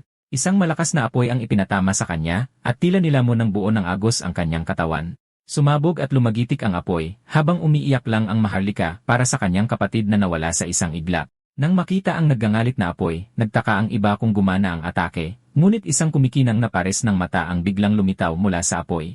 Lumabas si Derek, ni hindi man lang nasunog sa kabila ng malakas na spell. Patuloy na inuutusan ni Ace ang kanyang mga kasama na umatake nang wala siyang ginagawa. Isang palaso ang lumipad patungo sa kanya mula sa isang blind spot. Muli, sinunggaban niya ito gamit ang isang kamay, ni hindi man lang lumingon. Namutla si Jeff, napagdaanan na ito at alam na alam kung ano ang susunod na mangyayari. Dahil ayaw mamatay para sa katigasan ng ulo ng lalaki, sinubukan niyang tumakas, ngunit napigilan siya ng sarili niyang palaso na tumagos mismo sa kanyang ulo. Ganoon na lang, nahulog siya mula sa bubong patungo sa lupa, walang buhay. Agad na tinawag ni Richard si Derek, nagmamakaawang makinig ito. Sinabihan siyang itigil ang pananakit sa mga maharlika sa anumang paraan. Hindi na ito mababawi, ngunit binigyan na sila ng pagkakataon para sa kapayapaan. Ngayon, wala na iyon at ang kanyang katawan ay puno ng walang kapatawarang galit. Isang hangal na lalaki ang sumubok na atakihin siya na may malakas na sigaw, ngunit madaling nasalo ang kanyang talim sa gitna ng pag-atake gamit lang ang kamay. Ang ganoong bagay ay karaniwang imposible, ngunit hindi angkop ang mga ganoong patakaran sa pinuno ng Void na walang kahirap-hirap na dinurog ang talim na bakal sa kanyang kamay. Matapos saksakin ang maharlika gamit ang baluktot na sandata, lumipat si Derek para harapin si Ace na nagrereklamo pa rin tungkol sa kanyang mga walang kwentang kasama. Turno na niya para magpalakas at ipakita sa kanila kung ano talaga ang ibig sabihin ng ipanganak sa isang nakatataas na angkan. Demonic energy ang lumabas mula sa kanyang katawan, ngunit ginantihan ito ng veterano sa pamamagitan ng pagtawag sa Void. Ganap nitong sinira ang kapangyarihan ng maharlika na nagbigay daan kay Derek na sakalin siya sa liig at itaas sa himpapawid. Nawala ang kayabangan niya kanina at ngayon ay sinasabi niyang hindi na siya magpapakita muli. Dahil iyon mismo ang layunin niya, mas hinigpitan niya ang pagkakahawak na nagpilit sa laway, sipon at luha na tumulo sa kanyang mukha. Nang malapit na siyang mamatay, may isang boses na sumigaw, sinasabing bitawan si Ace kung ayaw niyang mamatay ang matanda. Bilang bihag, sinabi ni Richard na hindi sulit ang pagkamatay ng mga maharlika, lalo na sa matinding parusa na kaakibat nito. Habang umiiyak pa rin, sinabi sa kanya ng babaeng kumokontrol ng apoy na makinig sa matanda at gawin ang iniutos. Ang buong nayon ay maaaring madamay sa mga pagkamatay na nangyari ngayon. Sinabihan siyang bitawan si Ace sa huling pagkakataon, inilapit niya ang kanyang nag-aapoy na kamay kay Richard, ngunit mabilis na nawala ng buhay ng isang espada ang tumagos sa kanyang dibdib. Si Leon yun na sinasabing subukan nilang parusahan sila. Ibinitaw niya ang katawan ng babae, handang maging isang pinuno na nagpoprotekta sa kanyang mga tao. Ngayon, malaya nang gawin ni Derek ang kahit anong gusto niya. Tinanong si Ace kung manunumpa siyang pananatilihing ligtas ang nayon mula sa paghihiganti, kung ililigtas siya. Agad na nangako ang maharlika, nagmamakaawa pa rin para sa kanyang buhay. Nasiyahan sa kanyang sagot, binali ng walang awang dayuhan ang kanyang lieg sa kabila ng lahat ng babala na ang paggawa nito ay magdudulot ng kapahamakan sa kanila. Hinayaan niyang bumagsak sa lupa ang patay na maharlika, sarkastikong nagkunwari na dumulas lang ang kanyang kamay. Nasa lupa si Reyna, walang malay, at nagbulungan ang mga natitirang taga-nayon habang binuhat siya ni Derek pabalik sa kanyang bahay. Samantala, tinulungan ni Leon si Richard na makatayo, ngunit pakiramdam ng matanda ay wala na silang pag-asa. Tahimik na nanood at nakatitig ang lahat habang dinadala ang kanilang pinuno sa kanyang tirahan. Pagkatapos ay tinawag ang kanilang atensyon dahil marami silang dapat linisin pagkatapos ng atake. Hindi nagtagal, lahat ay nagwawalis, nag-aalis ng mga kalat, at sama-samang pinapatay ang mga nakakalat na apoy. Tahimik ang loob ng tirahan ng pinuno ng nayon maliban sa lagitik ng apoy na nagpapainit sa katawan ni Reyna. Sinasamahan siya, umupo si Derek sa malapit at tiningnan ang kanyang mga system update. Ang kanyang pagmasakar sa mga maharlika ay nagresulta sa maraming level up, sinisira ang kanyang plano na gumawa ng low-level dungeon runs kasama si Thomas. Siya na yata ang unang taong nagalit sa pag-level up. Naantala ang kanyang pag-isip nang marinig niya ang boses ng pinuno. Masakit pa rin ang kanyang katawan, ngunit ang unang bagay na itinanong niya ay ang sitwasyon ng nayon. Nang masigurong ligtas ito, kumalma siya at nagpasalamat sa kanya. Nagkunwari siyang walang alam at iginiit na namatay lang ang lahat ng kalaban, na nag-udyok sa kanya na ibalik siya sa katotohanan at sa katotohanang pumatay siya ng mga maharlika. Kung may makakaalam sa nangyari doon ngayon, malalagay sa panganib ang buong nayon. Nangangahulugan ito na kailangan lang nilang tiyakin na walang makakaalam. Bukod dito, may ideya na siya kung ano ang maaari nilang gawin. Kailangan lang niyang patahimikin ang mga taga-nayon. Isang maliit na grupo ang pumasok kalaunan sa silid ng pinuno. Wala sa paningin ang mga bangkay ng mga maharlika, at ang mga kutsero ay nanumpa na mananatiling tahimik, nagpapasalamat kay Leon sa pag-aasikaso nito. Nagpasya si Derek na itago ang mga bangkay ng mag-isa mamaya. Alam ni Richard na hindi siya maaaring magalit dito dahil iniligtas niya si Reyna, ngunit wala siyang nakikitang paraan para makalabas sa gulo. Kung nakinig lang sila sa kanya at hinayaan siyang mabuhay, baka iba ang nangyari. Tiniyak sa kanya na mayroong plano, ngunit hindi ito magagawa ng mag-isa. Kakailanganin ang tulong ng lahat sa silid. Sa totoo lang, ang tulong ng lahat sa nayon ang kailangan niya. Mayroon sigurong ilang araw hanggang ilang linggo bago may dumating para tingnan ang grupo ni Ace. Dahil dyan, ang tanging maaasahan nila ay tumagal ito hanggat maaari. Una, magkakaroon sila ng pulong para matiyak na naiintindihan ng lahat kung ano ang nakataya. Ang kwento ay dumating ang mga maharlika, kinuha ang mapa mula kay Richard, at pagkatapos ay umalis patungo sa dungeon. Halos hindi na sila nagtagal sa nayon. Sa kasamaang palad, nangangahulugan ito na kailangang isakripisyo ang mapa ng matanda. Sunod, kakailanganin ni Derek ng mga panunumpa mula sa lahat sa silid. Nag-aalala si Leon at nagtataka kung para saan ito. Ito ay kaparehong panunumpa na ginawa ni Thomas, na nagbabawal sa sinuman sa kanila na ibunyag ang kanyang mga lihim ng walang pahintulot. Bagamat alam nilang marangal siyang tao, may ilan sa grupo na ayaw pumasok sa ganoong mapanganib na kasunduan.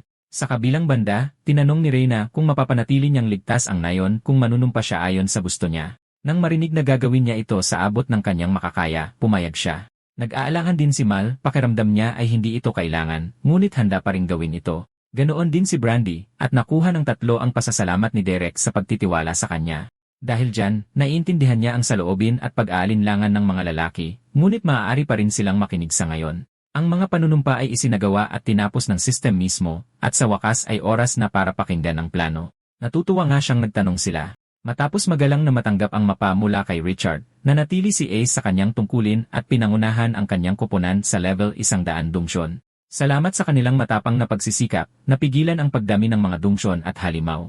At sa tamang kontrol, mapipigilan din ang pagkalat ng sakit. Sa kasamaang palad, naubos ang kanyang koponan sa dungeon at nagtamo si Ace ng nakamamatay na sugat mula sa acid ghoul boss. Bagamat halos hindi siya nakatakas, sa huli ay namatay din siya bago makatanggap ng tamang paggamot. Dahil sa kaligtasan ng nayon, ituturing siyang isang bayani na nagbigay ng sukdulang sakripisyo para sa kanyang mga tao.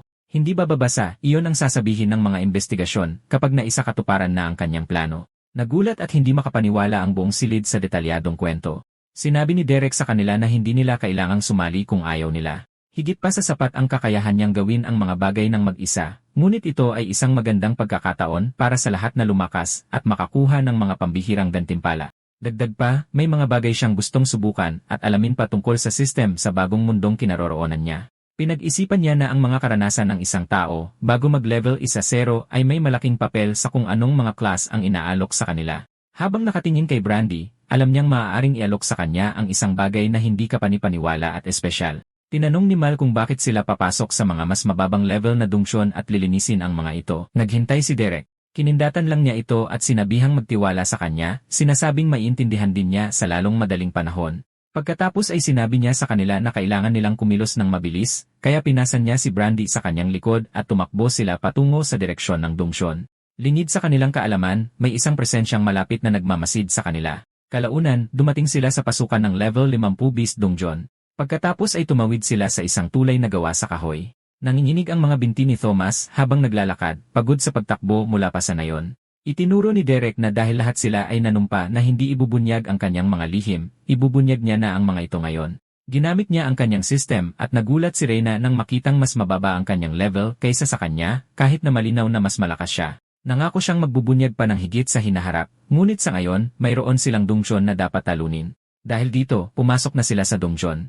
Nakahanap sila ng base kung saan maaari silang manatili habang nagpaplano para sa kanilang paggalugad. Plano ni Derek na lumabas para bugbugin ang isang grupo ng mga halimaw hanggang sa halos mamatay na ang mga ito at ibalik sila sa base para tapusin nina Thomas at Mal. Ulitin nila ang strategiya hanggang sa pareho silang umabot sa level 30. Iminungkahi niya na tingnan ni Mal ang lahat ng kanyang mga opsyon para sa class upgrade kapag umabot na siya sa level 25. Pagkatapos ay tumingin siya kay Thomas, at kinumpirma ng bata na alam niya ang kanyang ginagawa at hindi na muling pipiliin ang Dodger class. Dahil alam na mas may kakayahan si Reyna, inanyayahan siya ni Derek na lumabas at makipaglaban sa mga halimaw kasama niya. Ngunit kapag naramdaman niyang nasa panganib siya, pinapayagan siyang bumalik sa base at magpahinga. Tumingin naman si Brandy sa kanya at masayang nagtanong kung ano ang kanyang gagawin. Gayunpaman, sa kanyang pagkadismaya, walang ibinigay na gawain si Derek sa kanya maliban sa magsanay sa napakaraming balat ng hayop. Ito'y nagpasaya sa bata. Pagkatapos ay bumaling siya kay Mal at tinanong kung ang mahabang metal na sandata na hawak niya ang pinakamagandang pag-aari niya. Kinumpirma niya ito at ipinaliwanag na dahil karaniwan ang kanyang class at hindi madaling makakuha ng sandata sa nayon, inuuna ang mga malalakas na mandirigma at binibigyan ng mas magagandang sandata, habang ang natitira ay tumatanggap ng mga tira. Dahil dito, pinapili niya ito ng bago mula sa mga sandata na mayroon siya. Nagulat sila sa dami ng mga sandata na pag-aari niya at mausisang nagtanong kung saan niya nakuha ang mga ito. Walang bahalang ipinaliwanag niya na inipon lang niya ang mga ito sa loob ng maraming taon, ngunit hindi talaga ginamit. Pagkatapos ay inabutan niya ito ng isa pang metal na tungkod, halos kapareho ng ginamit niya dati ngunit mas maraming gamit. Idinagdag niya na maaari niyang pindutin ang isang pindutan sa gilid para maglabas at magpasok ng mga talim mula rito. Namangha siya sa sandata. Samantala, nahihirapan si Thomas na gumamit ng baril sa likuran. Tinanong ni Mal kung maaari niyang makuha ang sandata, at kinumpirma ni Derek, sinasabing marami siyang ganoon. Inalok din niya itong kumuha ng ilang punyal habang hawak ng malapit si Thomas. Humingi rin ng mga punyal ang bata, ngunit tumanggi si Derek, sinabing maaari siyang gumamit ng sibat sa halip. Matapos silang bigyan ng mga sandata, lumabas si Derek sa kanilang base, kasama si Reyna para simulan ang pakikipaglaban sa mga demonyo. Agad silang sinalubong ng isang grupo ng mga higanteng halimaw. Ngumisi si Derek sa tuwa at agad na lumundag kasama si Reyna para saktan ang mga halimaw. Pabalik sa base, dinala ang mga walang malay na halimaw kina Thomas at Mal para sila ang tumapos sa mga ito. Nagpatuloy ang dalawa sa paglaban sa mga halimaw sa labas at nagpasya ng magpahinga habang papalubog na ang araw. Samantala, sa wakas ay narating ni Mal at Thomas ang level 25. Sinabihan sila ni Derek na tingnan ang kanilang mga opsyon sa class upgrade at pag-isipang mabuti. Ibinaling niya ang kanyang atensyon kay Thomas at pinaalalahanan itong huwag sayangin ang kanyang upgrade. Habang nakatingin sa kanyang screen, napasinghap ang bata nang alukin siya ng isang pambihirang class na tinatawag na Soul Spear. Nakatuon ito sa piercing damage at hinahayaan siyang magtarak ng isang projection na parang karugtong ng kanyang sibat. Gayunpaman, naaalala niya ang kanyang ama. Sinubukang aliwin siya ni Brandy, sinasabing palagi siyang makakasama nito kahit hindi sila magkapareho ng class. Samantala, nalaman ni Mal na wala siyang rare class, kundi isang uncommon growth type class na tinatawag na Ohm's Fury. Nakatuon ito sa lakas at tibay at gumagamit ng malalakas na palo gamit ang kanyang baston. Nasiyahan si Derek. Mas maganda ang takbo ng lahat kaysa sa inaasahan niya, at maayos ang pag-unlad ng bawat isa. Minsan, kailangan lang ng iba ng kaunting tulong para gumaling. Pagkatapos ay tiningnan niya ang sarili niyang system, at naalala na level 25 na rin siya matapos lipulin ang mga maharlika. Dahil dito, maaari na rin niyang i-upgrade ang kanyang class.